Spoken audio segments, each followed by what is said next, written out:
മുഖവിരകളൊന്നും കൂടാതെ തിരുവചന ശുശ്രൂഷയിലേക്ക് നാം പ്രവേശിക്കുന്നു. അതിനാധാരമായി ലൂക്കോസിന്റെ സുവിശേഷം 10-ാമത്തെ അധ്യായം അതിൻ്റെ 30 മുതൽ 37 വരെയുള്ള വേദഭാഗങ്ങൾ വായിക്കുന്നു. ഒരു മനുഷ്യൻ യെരൂശലേമിൽ നിന്ന് എരിഹോവിലേക്ക് പോകുമ്പോൾ കള്ളന്മാരുടെ കയ്യിൽ അകപ്പെട്ടു. അവർ അവനെ വസ്ത്രമഴിച്ച് മുറിവേൽപ്പിച്ച് അർദ്ധപ്രാണനായി വിട്ടേച്ചു പോയി. ആ വഴിയായി യാദൃച്ഛിക ഒരു പുരോഹിതൻ വന്നു. അവനെ കണ്ടിട്ട് മാറി കടന്നുപോയി. അങ്ങനെ തന്നെ ഒരു ലേവ്യനും ആ സ്ഥലത്തിൽ എത്തി. അവനെ കണ്ടിട്ട് മാറി കടന്നുപോയി. ഒരു ശമരിയക്കാരനോ ആ വഴി പോകയിൽ അവൻ്റെ അടുക്കലെത്തി അവനെ കണ്ടിട്ട് മനസ്സലിഞ്ഞു. അരികെ ചെന്ന് എണ്ണയും വീഞ്ഞും പകർന്ന് അവൻ്റെ മുറിവുകളെ കെട്ടി അവനെ തൻ്റെ വാഹനത്തിൽ കയറ്റി വഴിയമ്പലത്തിലേക്ക് കൊണ്ടുപോയി രക്ഷ ചെയ്തു. പിറ്റേന്നാൾ അവൻ പുറപ്പെടുമ്പോൾ 2 വെള്ളിക്കാശ് എടുത്ത് വഴിയമ്പലക്കാരന് കൊടുത്തു.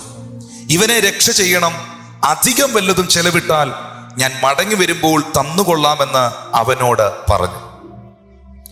കള്ളന്മാരുടെ കയ്യിൽ അകപ്പെട്ടവന് ഈ മൂവരിൽ ഏവൻ കൂട്ടുകാരനായി തീർന്നു എന്ന് നിനക്ക് തോന്നുന്നു? അവനോട് കരുണ കാണിച്ചവനെന്ന് അവൻ പറഞ്ഞു. യേശു അവനോട് നീയും പോയി അങ്ങനെ ചെയ്യുക എന്ന് പറഞ്ഞു.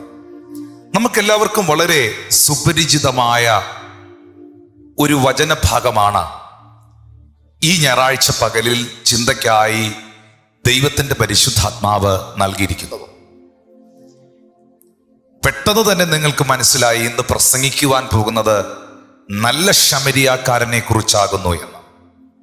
പക്ഷേ ഈ വേദഭാഗങ്ങൾ, വചനഭാഗങ്ങൾ സമയം കണ്ടെത്തി പഠിക്കുകയും വായിക്കുകയും ധ്യാനിക്കുകയും ചെയ്യുമ്പോൾ അതിനകത്ത് വളരെ ആഴമേറിയ സന്ദേശങ്ങൾ മറഞ്ഞിരിക്കുന്നു. വളരെ വ്യക്തമായി ദൈവജനം തിരിച്ചറിയേണ്ടതായ സത്യങ്ങൾ ഈ ഭാഗത്തുണ്ട്. ഇത് നമ്മൾ പലപ്പോഴും ഒരു ശമരിയാക്കാരൻ്റെ കഥ അല്ലെങ്കിൽ ഒരു നല്ല ശമരിയാക്കാരൻ്റെ ഉപമ എന്ന് പറഞ്ഞ് ആ വിഷയത്തിൻ്റെ പ്രാധാന്യത ഒരു പക്ഷേ മനസ്സിലാക്കാതെ പോകുന്നു. പക്ഷേ ഞാൻ ഈ ഭാഗങ്ങൾ വായിക്കുമ്പോൾ, വ്യക്തിപരമായി പഠിക്കുമ്പോൾ വളരെ ശക്തമേറിയ സന്ദേശം ഈ വിഷയത്തോടുള്ള ബന്ധത്തിൽ സഭയോട്, ദേശത്തോട്, ഇന്ന് എന്നെ കാണുന്ന താങ്കളോട്, കുടുംബത്തോട്, സഹോദരങ്ങളെ നിങ്ങളോട് ദൈവത്തിന് അറിയിപ്പാനുണ്ട്. നമ്മൾ മനസ്സിലാക്കണം, ഈ ഒരു ഉപമ യേശു പറഞ്ഞ ഉപമകളിൽ നിന്നെല്ലാം വളരെ ഡിഫറൻ്റ് ആണ്. ഈ ഒരു ഉപമ വളരെ ഫേമസ് ആണ്. ഈ ഒരു ഉപമയിലെ ഗുഡ് സമരിയൻ, നല്ല ശമരിയക്കാരൻ എന്ന തീം ലോകത്തിൽ ജാതി മതഭേദമന്യേ മനുഷ്യൻ ഏറ്റെടുത്തതായ ഒരു സത്യമാണ്. എന്നാൽ എന്തുകൊണ്ടാണ് യേശു ക്രിസ്തു, നമ്മുടെ കർത്താവ്, ഈ ഉപമ പറഞ്ഞത്? എന്താണ് ഇതിൻ്റെ കാരണം? What is the reason? അത് മനസ്സിലാക്കാൻ കഴിയണമെങ്കിൽ നമ്മളിപ്പോൾ വായിച്ച 10-ാം അധ്യായത്തിൻ്റെ 25 മുതലുള്ള ഭാഗങ്ങൾ ശ്രദ്ധിക്കണം. അവിടെ എഴുതിയിരിക്കുന്ന ഒരു ന്യായശാസ്ത്രി എഴുന്നേറ്റ്, ഗുരു, ഞാൻ നിത്യജീവൻ അവകാശിയായി തീരുവാൻ എന്തു ചെയ്യണമെന്ന് അവനെ പരീക്ഷിച്ച് ചോദിച്ചു. അവൻ അവനോട് ന്യായപ്രമാണത്തിൽ എന്തെഴുതിയിരിക്കുന്നു, നീ എങ്ങനെ വായിക്കുന്നു എന്ന് ചോദിച്ചതിന് അവൻ, നിന്റെ ദൈവമായ കർത്താവിനെ നീ പൂർണ്ണ ഹൃദയത്തോടും പൂർണ്ണ ആത്മാവോടും പൂർണ്ണ ശക്തിയോടും പൂർണ്ണ മനസ്സോടും കൂടെ സ്നേഹിക്കണമെന്നും കൂട്ടുകാരനെ നിന്നെ പോലെ തന്നെ സ്നേഹിക്കണമെന്നും തന്നെ എന്ന് ഉത്തരം പറഞ്ഞു. യേശുക്രിസ്തു അവനോട്, നീ പറഞ്ഞ ഉത്തരം ശരി, അങ്ങനെ ചെയ്യുക അവൻ അവനോട് പറഞ്ഞു. എന്നാൽ നീ ജീവിക്കുമെന്ന് പറഞ്ഞു. 29-ാമത്തെ വാക്യത്തിൽ അവൻ തന്നെ താൻ നീതീകരിക്കുവാൻ ഇച്ഛിച്ചിട്ട് യേശുവിനോട്, എൻ്റെ കൂട്ടുകാരൻ ആരെന്ന് ചോദിച്ചതിന് യേശു ഉത്തരം പറഞ്ഞത്. അവിടെയാണ് ഈ ന്യായശാസ്ത്രിയോട് യേശു കർത്താവ് പറഞ്ഞതാണ്, അല്ലെങ്കിൽ ഉത്തരമായി അരുളി ചെയ്തതാണ് നമ്മളിപ്പോൾ വായിച്ചതായ ഈ വേദഭാഗം. ഇവിടെ ശ്രദ്ധിക്കേണ്ടതായ ഒരു കാര്യം, ന്യായശാസ്ത്രി എന്താണ് കർത്താവിനോട് ചോദിച്ചത്? നമുക്കറിയാം, ആ ന്യായശാസ്ത്രി വളരെ ബഹുമാനത്തോടു കൂടെയാണ് ഈ ചോദ്യം ചോദിക്കുന്നത്. ആ വാക്യത്തിൽ വ്യക്തമാണ്. അവൻ എഴുന്നേറ്റ്, വളരെ ഓണർ ചെയ്തുകൊണ്ടാണ് ചോദിക്കുന്നത്. അവൻ എഴുന്നേറ്റ്, ഗുരു, ഞാൻ നിത്യജീവന് അവകാശിയായി തീരുവാൻ എന്ത് ചെയ്യണമെന്ന് അവനെ പരീക്ഷിച്ച് ചോദിച്ചു. അപ്പൊ ഈ ന്യായശാസ്ത്രി പരീക്ഷിച്ച് ചോദിക്കുവാൻ, ചോദ്യം വളരെ നല്ലതാണ്, സബ്ജക്റ്റ് അതിനേക്കാൾ മനോഹരമാണ്. ചോദ്യം വളരെ ആദരപൂർവം എഴുന്നേറ്റ് നിന്നാണ്, ആദരവോടുകൂടെയാണ് ചോദിക്കുന്നത്. ചോദിച്ച സബ്ജക്റ്റ് അതിനേക്കാൾ ബെസ്റ്റ് സബ്ജക്റ്റ് ആണ്. നിത്യജീവൻ പ്രാപിക്കുവാൻ എന്ത് ചെയ്യണമെന്നുള്ളതാണ്. പക്ഷേ ചോദ്യം നല്ലതാണ്, ആക്ടിങ്ങും ആക്ഷൻസും ഓണറിങ്ങും ഒക്കെ നന്നായിട്ടുണ്ട്. പക്ഷെ മനോഭാവം തെറ്റായിരുന്നു. ചോദിച്ചവന്റെ മനോഭാവം യേശുവിനെ കുടുക്കുവാൻ വേണ്ടി, പരീക്ഷിക്കുവാൻ വേണ്ടി ചോദിച്ചതായ മനോഭാവമായിരുന്നു. ഞാൻ ആ വിഷയത്തിലേക്ക് വരുന്നതിന് മുൻപ് ഈ ഭാഗത്തുനിന്ന് നിങ്ങളെ അറിയിക്കുന്ന ഒരു പ്രധാന കാര്യം, എന്ത് കാരണം കൊണ്ടായിരിക്കാം ന്യായശാസ്ത്രി ഈ ചോദ്യം കർത്താവിനോട് ചോദിച്ചത്? അതിന്റെ കാരണം ഈ ലൂക്കോസ് സുവിശേഷം 10-ാം അധ്യായത്തിന്റെ 17 മുതലുള്ള വാക്യങ്ങൾ വായിക്കണം. ആ 70 പേർ സന്തോഷത്തോടെ മടങ്ങി വന്നു. അവർ കർത്താവെ, നിന്റെ നാമത്തിൽ ഭൂതങ്ങൾ ഞങ്ങൾക്ക് കീഴടങ്ങുന്നെന്ന് പറഞ്ഞു. അപ്പോൾ കർത്താവ് വേറെ 70 പേരെ തിരഞ്ഞെടുത്തു എന്ന് പറഞ്ഞുകൊണ്ടാണ് ലൂക്കോസ് സുവിശേഷം 10-ാം അധ്യായം ആരംഭിക്കുന്നത്. ഈ 70 പേരെ ഈരണ്ടീരണ്ടായി ഊരുകളിലേക്ക്, ഗ്രാമങ്ങളിലേക്ക് യേശു പറഞ്ഞയച്ചു. കർത്താവായ യേശു ക്രിസ്തുവിനാൽ അയക്കപ്പെട്ട ഈ 70 ശിഷ്യന്മാർ, ഈ ശിഷ്യഗണങ്ങൾ, അവർ ശുശ്രൂഷ ചെയ്ത് മടങ്ങി വരുമ്പോൾ അവരുടെ ശുശ്രൂഷ വളരെ റിസൾട്ട് ഓറിയന്റഡ് ആയിരുന്നു. വളരെയധികം ദൈവപ്രവർത്തികൾ അവരുടെ ശുശ്രൂഷയിൽ ഉണ്ടായി. ഭൂതങ്ങൾ പുറത്താക്കപ്പെട്ടു. അനവധി ജീവിതങ്ങൾക്ക് വിടുതലുകൾ ഉണ്ടായി. ഈ സത്യം ഈ ശുശ്രൂഷകർ കർത്താവിനോട് അറിയിക്കുമ്പോൾ 21-ാമത്തെ വാക്യത്തിൽ യേശു കർത്താവ് പറയുന്നുണ്ട്, ആ നാഴികയിൽ അവൻ പരിശുദ്ധാത്മാവിൽ ആനന്ദിച്ചു പറഞ്ഞത്, പിതാവേ, സ്വർഗത്തിനും ഭൂമിക്കും കർത്താവായുള്ളവേ, നീ ജ്ഞാനികൾക്കും വിവേകികൾക്കും മറച്ച് ശിശുക്കൾക്ക് വെളിപ്പെടുത്തിയത് കൊണ്ട് ഞാൻ നിന്നെ വാഴ്ത്തുന്നു. അതെ പിതാവേ, ഇങ്ങനെ നിനക്ക് പ്രസാദം തോന്നിയല്ലോ. അടുത്ത ഭാഗത്തിൽ കർത്താവ് 23-ാമത്തെ വാക്യത്തിൽ പറയുകയാണ്, പിന്നെ ശിഷ്യന്മാരുടെ നേരെ തിരിഞ്ഞിട്ട്, നിങ്ങൾ കാണുന്നതിനെ കാണുന്ന കണ്ണ് ഭാഗ്യമുള്ളത്.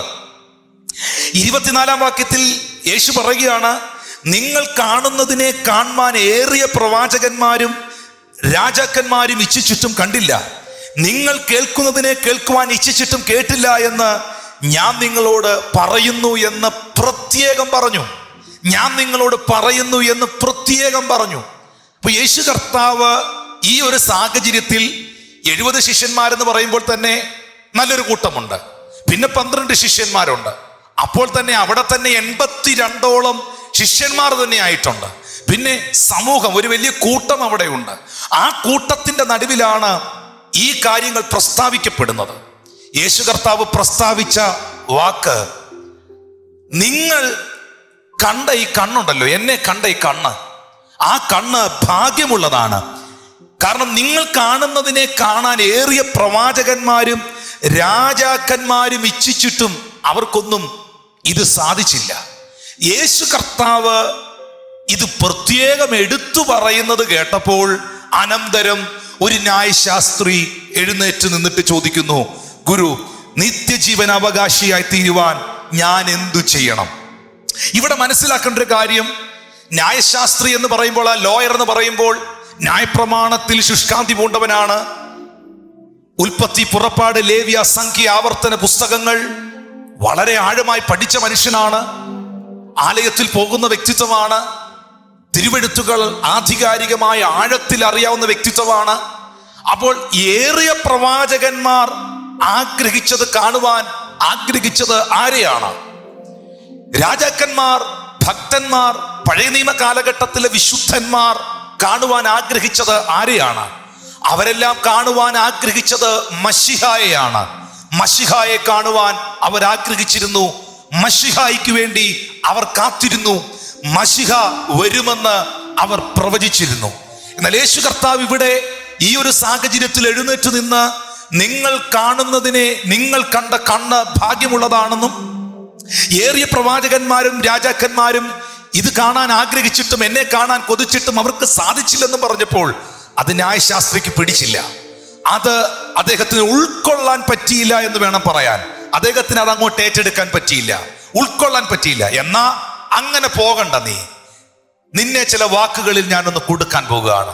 പക്ഷെ ആ കാര്യം ചെയ്യുവാൻ ന്യായശാസ്ത്രി വളരെ ബഹുമാന പുരസ്കരം ഈ പുരുഷാരത്തിന്റെ ഇടയിൽ നിന്ന്, ഇരിക്കുന്നവരുടെ ഇടയിൽ നിന്ന് എഴുന്നേറ്റ് നിന്ന് ഈ ചോദ്യം നമ്മുടെ കർത്താവിനോട് ചോദിക്കുകയാണ്.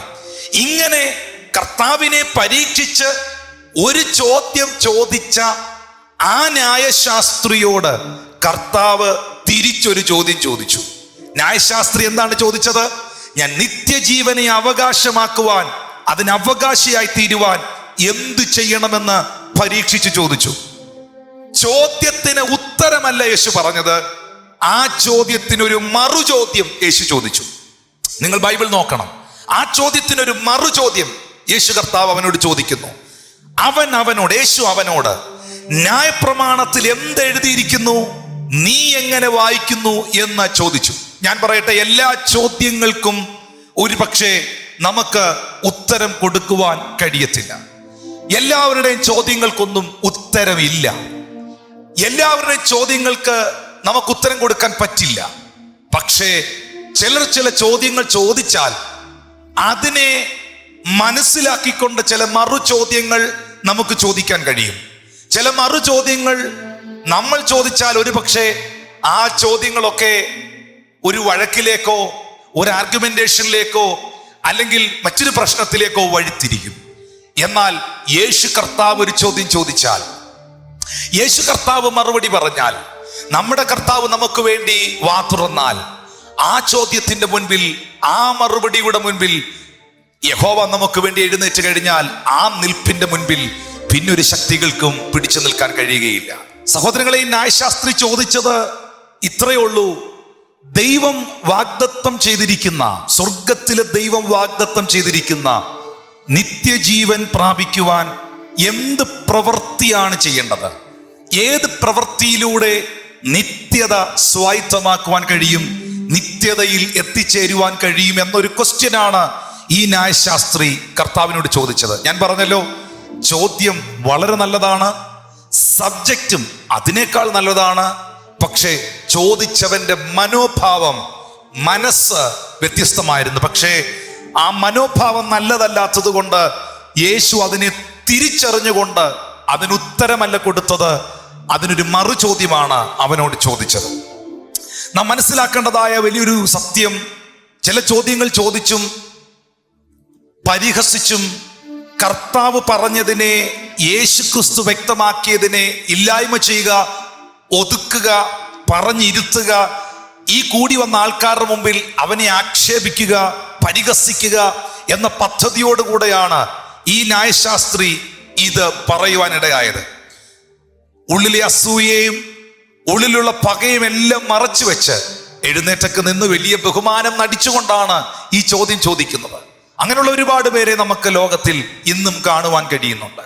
പുറമെ അവർ ബഹുമാനം കാണിക്കുന്നുണ്ട്, പുറമെ അവർ ചിരിച്ചു കാണിക്കാറുണ്ട്, പുറമെ അവർ നല്ല സ്വീറ്റായിട്ട് സംസാരിക്കാറുണ്ട്, മാധുര്യമായ വാക്കുകൾ അവർ പറയാറുണ്ട്. പക്ഷെ അവരുടെ ഉള്ളത്തിൽ അസൂയയുണ്ട്, അവരുടെ ഉള്ളത്തിൽ പകയുണ്ട്, അവർ അസ്വസ്ഥരാണ്. എന്നാൽ അത് വിവേചിക്കുവാൻ പലപ്പോഴും മനുഷ്യരാകുന്ന നമുക്ക് സാധിക്കാറില്ല. പക്ഷെ അത് വിവേചിക്കണം. ആത്മീയനോ സകലത്തെയും വിവേചിക്കുന്നു, അവനോ ആരാലും വിവേചിക്കപ്പെടുന്നില്ല. പക്ഷെ യേശു ഈ മനുഷ്യനെ വിവേചിച്ചു. മുൻകാലങ്ങളിലും ഇതുപോലെ തന്നെ ഈ ന്യായശാസ്ത്രിമാർ, പരീശന്മാർ യേശുവിനോട് ഇങ്ങനെ പെരുമാറിയിട്ടുണ്ട്. നമുക്കറിയാം, യോഹന്നാന്റെ സുവിശേഷം 8-ാം അധ്യായത്തിന്റെ 1 മുതൽ 8 വരെയുള്ള ഭാഗങ്ങൾ വായിക്കുമ്പോൾ, പ്രത്യേകിച്ച് അതിൻ്റെ 5-6 വാക്യങ്ങളിൽ നമുക്ക് കാണുവാൻ കഴിയുന്നുണ്ട്. ഒരു വ്യഭിചാര കുറ്റത്തിൽ പിടിക്കപ്പെട്ട ഒരു സഹോദരിയെ ദേവാലയത്തിന്റെ നടുവിൽ കൊണ്ടുവന്ന് നിർത്തി.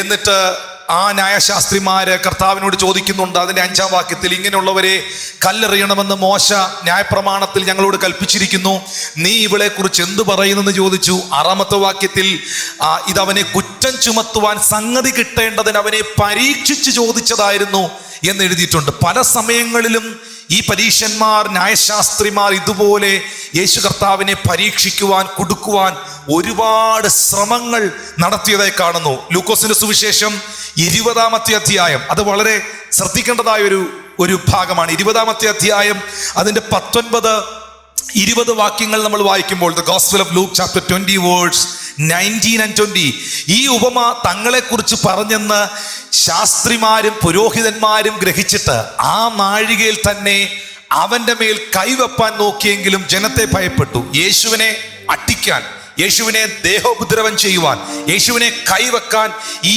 പറയപ്പെട്ട ശാസ്ത്രിമാരും മഹാപുരോഹിതന്മാരും ശ്രമിച്ചപ്പോൾ ജനത്തെ ഭയപ്പെട്ടു. അന്നത്തെ കാലത്ത് കർത്താവിൻ്റെ കൂടെ നിന്ന ജനത്തെ, ആ ക്രൗഡിനെ, യേശുവിനെ സ്നേഹിച്ച് യേശുവിനെ ആരാധിക്കുന്ന, യേശുവിനെ അനുഗമിക്കുന്ന ആ ജനക്കൂട്ടത്തെ വാസ്തവത്തിൽ ഇവർക്ക് ഭയമായിരുന്നു. കാരണം അവർക്ക് കർത്താവിനോട് സ്നേഹം ഉണ്ടായിരുന്നു. 20-ാമത്തെ വാക്യത്തിലേക്ക് വരുമ്പോൾ അടുത്ത വാക്യത്തിൽ പിന്നെ അവർ അവനെ നാടുവാഴിയുടെ അധീനതയിലും അധികാരത്തിലും ഏൽപ്പിക്കുവാൻ തക്കവണ്ണം അവനെ വാക്കിൽ പിടിക്കേണ്ടതിന് തക്കം നോക്കി നീതിമാന്മാരെന്ന് നടിക്കുന്ന ഒറ്റുകാരെ അയച്ചു. സഹോദരങ്ങളെ, നിങ്ങൾ ഓൺലൈനിലൂടെ അത് കാണുന്നതെങ്കിലും നിങ്ങൾക്ക് ഈ വാക്യങ്ങൾ കാണുവാൻ കഴിയുന്നുണ്ടെന്ന് ഞാൻ വിശ്വസിക്കുന്നു.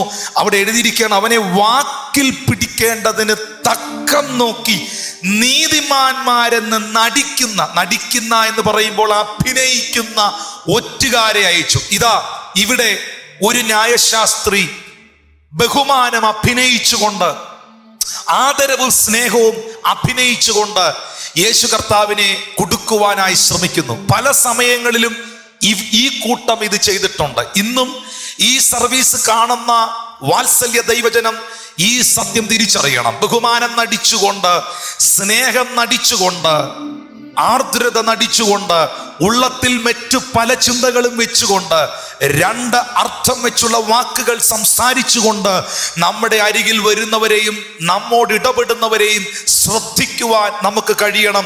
ഇത് നിങ്ങളോ ഞാനോ മാത്രം അനുഭവിച്ചതായ ഒരു അവസ്ഥയല്ല. നമുക്ക് മുൻപേ ഈ ട്രാക്കിലൂടെ ഓടിയ വിശ്വാസത്തിന്റെ നായകനും പൂർത്തീകരിക്കുന്നവനുമാകുന്ന യേശു കർത്താവും അനുഭവിച്ച യാഥാർത്ഥ്യമാണ്, സത്യമാണ് ഇന്ന് പകലിൽ ഞാൻ നിങ്ങളോട് പ്രസംഗിച്ചു കൊണ്ടിരിക്കുന്നത്. നോക്കാം, നമ്മളിവിടെ നോക്കുമ്പോൾ, വായിക്കുമ്പോൾ കാണുന്ന ഒരു കാര്യം, യേശു കർത്താവ് അവനോട് ചോദിക്കുകയാണ്, ന്യായപ്രമാണത്തിൽ എന്തെഴുതിയിരിക്കുന്നു, നീ എങ്ങനെ വായിക്കുന്നു എന്ന് ചോദിച്ചതിന് അവൻ, നിന്റെ ദൈവമായ കർത്താവിനെ നീ പൂർണ്ണ ഹൃദയത്തോടും പൂർണ്ണ ആത്മാവോടും പൂർണ്ണ ശക്തിയോടും പൂർണ്ണ മനസ്സോടും സ്നേഹിക്കണമെന്നും കൂട്ടുകാരനെ നിന്നെ പോലെ തന്നെ സ്നേഹിക്കണമെന്നും അവൻ ഉത്തരം പറഞ്ഞു. ഇവൻ ആത്മീയത നടിക്കുന്നവനാണെങ്കിലും ഇവന്റെ ഹൃദയത്തിലെ ഇരിപ്പ് നല്ലതല്ലെങ്കിലും യേശുവിനെ കൊടുക്കാനുള്ള പ്ലാനിലാണ് ഇവൻ നിൽക്കുന്നതെങ്കിലും ഇവന്റെ ഹൃദയം ഒട്ടും കൊള്ളുകയില്ലെങ്കിലും ഇവന് നല്ലോണം വചനം അറിയാം. Praise God. ഇത് പ്രത്യേകം ശ്രദ്ധിക്കണം. ഇവന് നല്ലോണം വചനം അറിയാം. ഇവൻ പറഞ്ഞ വചനം ആവർത്തന പുസ്തകം 6-ാം അധ്യായത്തിന്റെ 4-5 വാക്യമാണ്. ആവർത്തനം 6:4-5 നമുക്ക് കാണാൻ കഴിയുന്നുണ്ട്, നിന്റെ ദൈവമായ യഹോവയെ നീ പൂർണ്ണ ഹൃദയത്തോടും പൂർണ്ണ മനസ്സോടും പൂർണ്ണ ശക്തിയോട് സ്നേഹിക്കണം.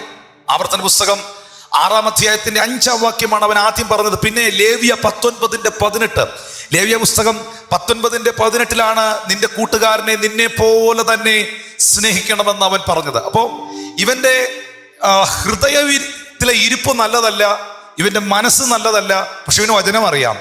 എന്താണ് ഇതിൽ നിന്ന് നാം പഠിക്കേണ്ടത്? പ്രിയപ്പെട്ടവരെ, ഇവന് വചനം അറിയാമെങ്കിലും ഇവൻ ആ വചനം ഏറ്റെടുക്കുന്നവനോ വിശ്വസിക്കുന്നവനോ മാനസാന്തരപ്പെട്ടവനോ അല്ല. നിങ്ങൾക്കറിയാം, പിശാചിനും വചനം അറിയാം. യേശുവിനെ പരീക്ഷിക്കുവാൻ വന്ന സാത്താൻ ആ വചനം എടുത്തോണ്ടാ പരീക്ഷിക്കാനായിട്ട് വന്നത്.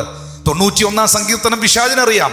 അതുകൊണ്ടാ യേശു കർത്താവ് ഉപവസിക്കുമ്പോൾ സാത്താൻ പറഞ്ഞത്, നിന്റെ കാലൊരു കല്ലിൽ പോലും തട്ടിപ്പോകാതെ വണ്ണം ദൂതന്മാർ നിന്നെ കൈകളിൽ വഹിച്ചുകൊള്ളും, നീ ഗോപുരത്തിന്റെ മുകളിൽ നിന്ന് താഴേക്ക് ചാടുവാൻ. സ്തോത്രം. അപ്പോ പിശാചിന്റെ പ്രശ്നം എന്ന് പറയുന്നത്, അവൻ ഒരിക്കലും ആ വചനം ഏറ്റെടുത്ത് മാനസാന്തരപ്പെടുന്നവനോ ആ വചനത്തെ സ്വീകരിച്ച് ദൈവത്തെ ദൈവമായി അംഗീകരിച്ചുകൊണ്ട് ദൈവത്തെ ആരാധിക്കുവാൻ ഇഷ്ടപ്പെടുന്നവനോ അല്ല. എല്ലാ കാലത്തും അവൻ ദൈവത്തിനും ദൈവത്തിന്റെ പ്രവൃത്തികൾക്കും വിരോധമായി നിൽക്കുന്നു. വചനം അറിയുന്നത് കൊണ്ട് കാര്യമില്ല, നമ്മുടെ ഹൃദയം നന്നായിരിക്കണം. വചനം ഒത്തിരി വായിച്ചത് കൊണ്ട് കാര്യമില്ല, നമ്മുടെ മനോഭാവങ്ങൾ നന്നായിരിക്കണം. വചനം ഒത്തിരി പറഞ്ഞത് കൊണ്ട് കാര്യമില്ല, നമ്മുടെ ആറ്റിറ്റ്യൂഡുകൾ നന്നായിരിക്കണം.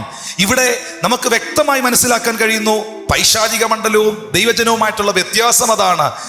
പലർക്കും ബൈബിൾ അറിയാം, പക്ഷെ അവർ റിപ്പന്റഡ് ആകുന്നില്ല. ഈ ന്യായശാസ്ത്രിക്ക് നല്ല വൃത്തിയായിട്ട് വചനം അറിയാം, അവൻ എക്സ്പേർട്ടാ. കാരണം ഈ യേശു കർത്താവ് ഈ ചോദ്യം ചോദിക്കുമ്പോൾ ഒരു ഓൾ ബൈബിളിനെ, ബൈബിളിനെ അല്ലെങ്കിൽ ആ തോറയെ, ന്യായപ്രമാണത്തെ അവൻ മുഴുവനായി 2 വാക്യങ്ങൾക്കകത്ത് കൊണ്ടുവരത്തക്ക രീതിയിൽ അവൻ ശരിക്കും അറിവുള്ള മനുഷ്യനാണ്.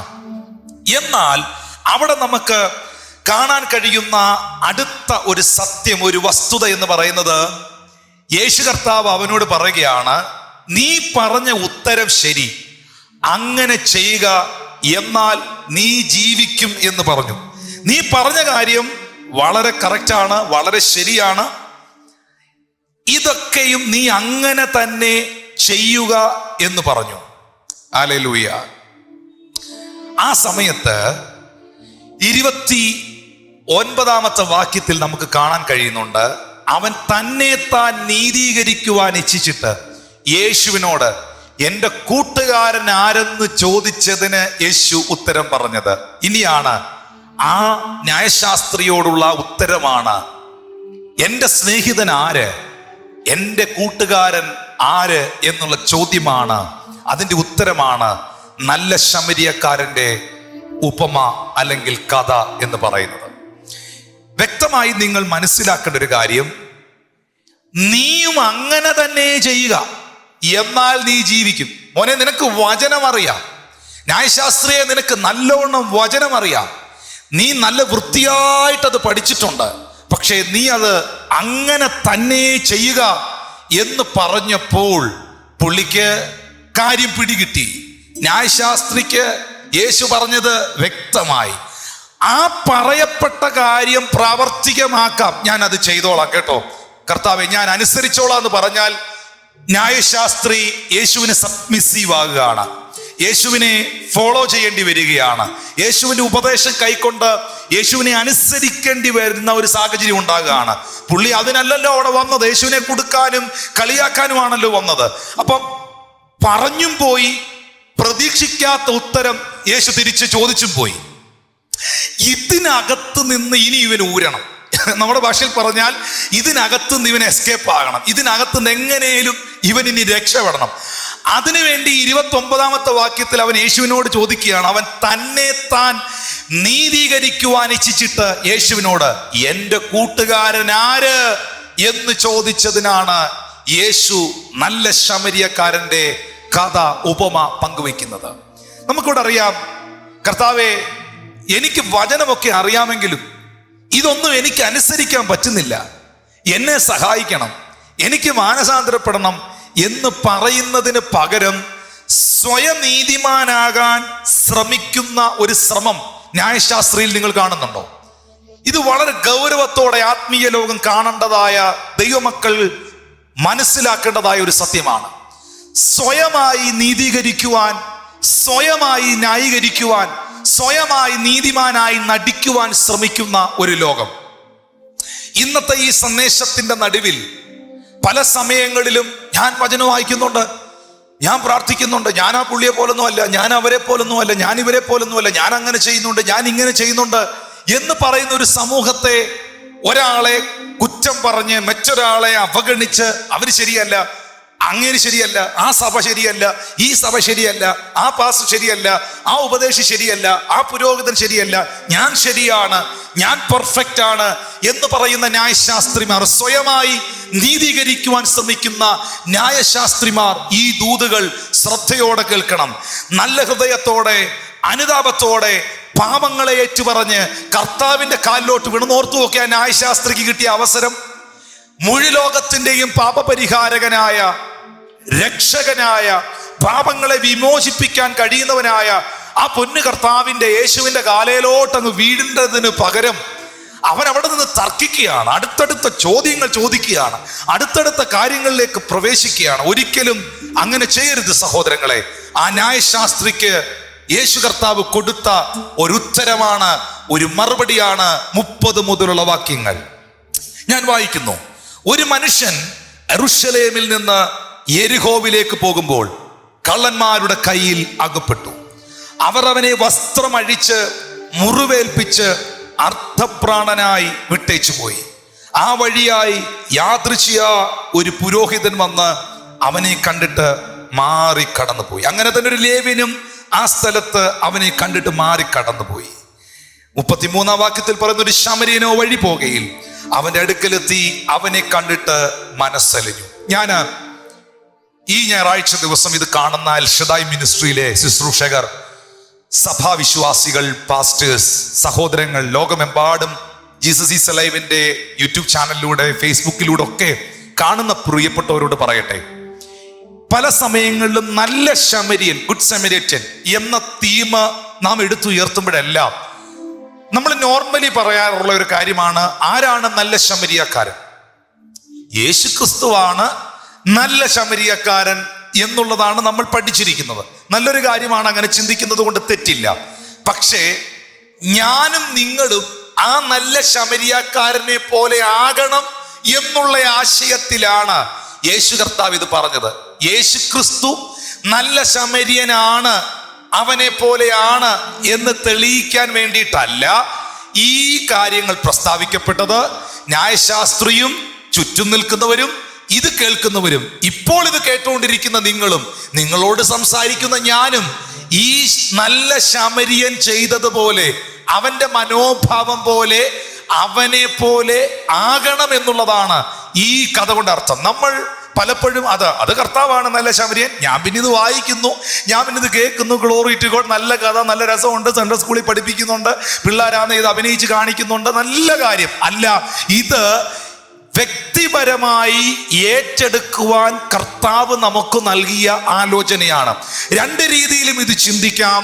യേശുക്രിസ്തു, അതെ, അവൻ നല്ല ശമരിയനാണ്. ഈ കാണിച്ച എല്ലാ പ്രവൃത്തികളും യേശു ഈ ഭൂമിയിൽ കാഴ്ചവെച്ചിട്ടുണ്ട്. യേശു നല്ല ശമരിയൻ തന്നെയാണ്.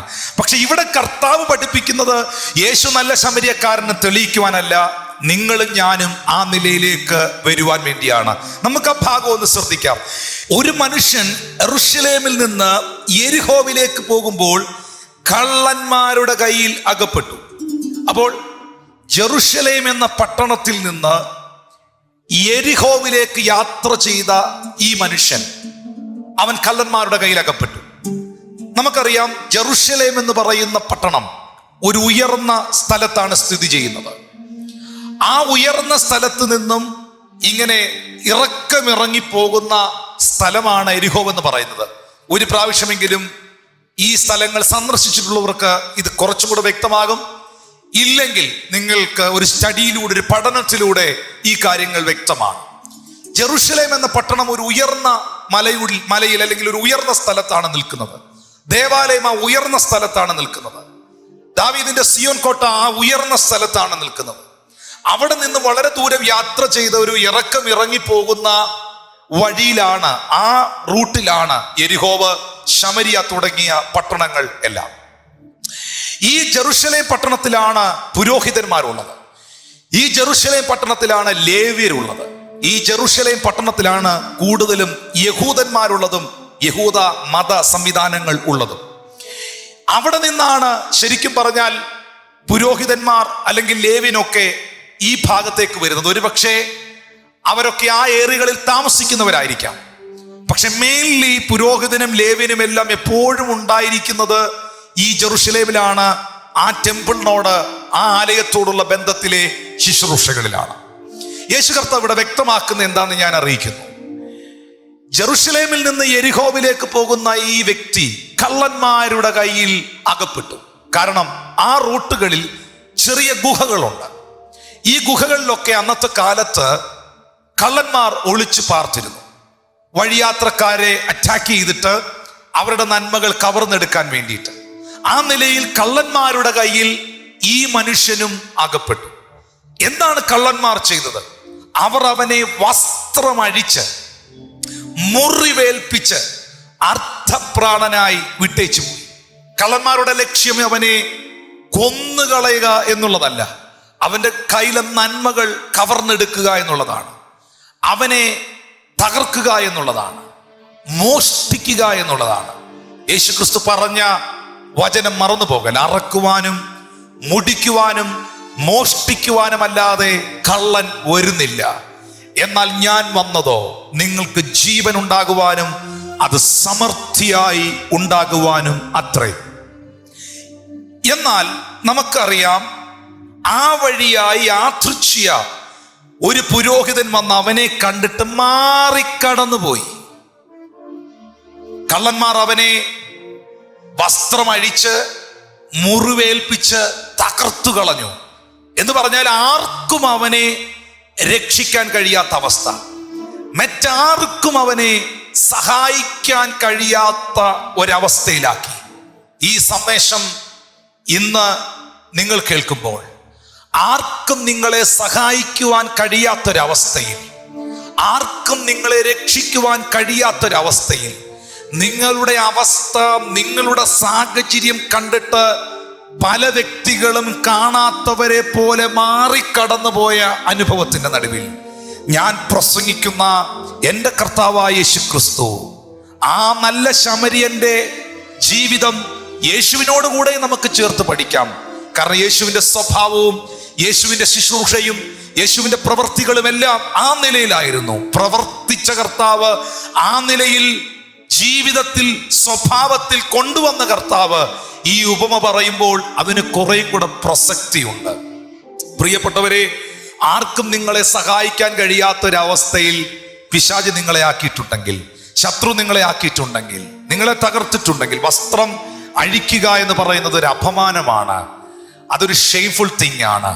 മുറിവേൽപ്പിക്കുക എന്ന് പറയുന്നത് അത് ആഴമായ വേദനയുടെ അനുഭവമാണ്. നിന്ദയിലൂടെയോ വേദനകളിലൂടെയോ ആരെങ്കിലും ഇന്ന് ഈ മെസ്സേജ് കേൾക്കുന്നുണ്ടെങ്കിൽ, ആഴമേറിയ പെയിൻ ഹൃദയത്തിനോ ചിന്തകൾക്കോ ശരീരത്തിനോ ഏറ്റിട്ടുണ്ടെങ്കിൽ, മനോവികാര ഇച്ഛകളിൽ വേദനകൾ നിങ്ങൾ അനുഭവിക്കുന്നുണ്ടെങ്കിൽ, ആർക്കും നിങ്ങളെ രക്ഷിക്കുവാൻ സഹായിക്കുവാൻ കഴിയാത്ത നിലകളിൽ നിങ്ങളായിട്ടുണ്ടെങ്കിൽ, നിങ്ങളെ സഹായിക്കേണ്ടവരും നിങ്ങളെ സ്നേഹിക്കേണ്ടവരും നിങ്ങളെ കരുതേണ്ടവർ പോലും നിങ്ങളിൽ നിന്നും അകന്നു മാറിപ്പോയിരിക്കുന്ന ഒരു സാഹചര്യത്തിൽ നിൽക്കുന്ന ഒരു വ്യക്തിത്വമാണ് നിങ്ങളെങ്കിൽ, നിങ്ങളുടെ അരികിൽ വരുന്ന, നിങ്ങളെ സഹായിക്കുന്ന ഒരു നല്ല ശമര്യനുണ്ട്. അത് നമ്മുടെ കർത്താവായ യേശുക്രിസ്തുവാണ്. പുരോഹിതന് ന്യായപ്രമാണം അറിയാം, പുരോഹിതന് മതതത്വങ്ങൾ അറിയാം, പുരോഹിതൻ പഠിച്ച കുറെ പ്രമാണങ്ങളും കൽപ്പനകളും കാണാതെ അറിയാം. പക്ഷേ മറ്റൊരുവന്റെ വേദന, അവൻ കടന്നു പോകുന്ന സാഹചര്യം, അവന്റെ പ്രയാസം, അവന്റെ കഷ്ടത, അവൻ അനുഭവിക്കുന്ന വേദന ഒരു പക്ഷെ പുരോഹിതന് മനസ്സിലാക്കാൻ കഴിയുന്നു വരത്തില്ല. കാരണം പുരോഹിതൻ അതുവഴി കടന്നു പോകുമ്പോൾ മുറിവേറ്റ് കിടക്കുന്ന ഒരു മനുഷ്യൻ, തകർന്നു കിടക്കുന്ന ഒരു മനുഷ്യൻ, നഗ്നനായി കിടക്കുന്ന ഒരു മനുഷ്യൻ, വസ്ത്രരഹിതനായി കിടക്കുന്ന ഒരു മനുഷ്യൻ, ജീവൻ ഉണ്ടോ എന്ന് പോലും അറിയത്തില്ല, ആ നിലയിൽ അവസാനിച്ചു എന്ന നിലകളിൽ കിടക്കുന്ന ഒരു മനുഷ്യൻ, ഒരുപക്ഷെ ശുശ്രൂഷയ്ക്ക് വേണ്ടി കടന്നു പോകുന്ന ഒരു പുരോഹിതനാണെങ്കിൽ ഇനി അതിനകത്തെങ്ങാനും കയറി തൊട്ടിട്ട് അതിൻ്റെ അടുത്തെങ്ങാനും ചെന്ന് നിന്നിട്ട് താനിനി അശുദ്ധനാകുമോ എന്ന് പേടിച്ച് അത് തനിക്ക് തന്നെ ഒരു ബുദ്ധിമുട്ടാകുമോ എന്ന് കരുതിയൊക്കെ ശ്രദ്ധിക്കാതെ പോകുന്നവർ, ആ വിഷയത്തിൽ ഇനി ഞാൻ ഇടപെട്ടിട്ട് ഇനി അതെനിക്കൊരു പ്രയാസമാകണ്ട, ഇനി അവനോടത് പറഞ്ഞിട്ട് അത് കൊടുത്തിട്ട് നമുക്ക് നാളെ ഒരു ബുദ്ധിമുട്ടാകണ്ട എന്നൊക്കെ പറഞ്ഞ് നമ്മളെ ഒഴിവാക്കുന്നവരുണ്ട്.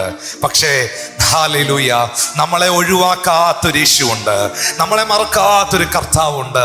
എങ്ങും നമ്മളെ ഒഴിവാക്കാത്ത, ഒന്നിലും ഒഴികഴിവുകൾ പറയാതെ, എങ്ങും നമ്മളെ ഉപേക്ഷിക്കാതെ, കണ്ടിട്ട് കാണാത്തവനെ പോലെ മാറിക്കടന്നു പോകാത്ത ഒരു നല്ല യേശു കർത്താവ് നമുക്കുണ്ട്.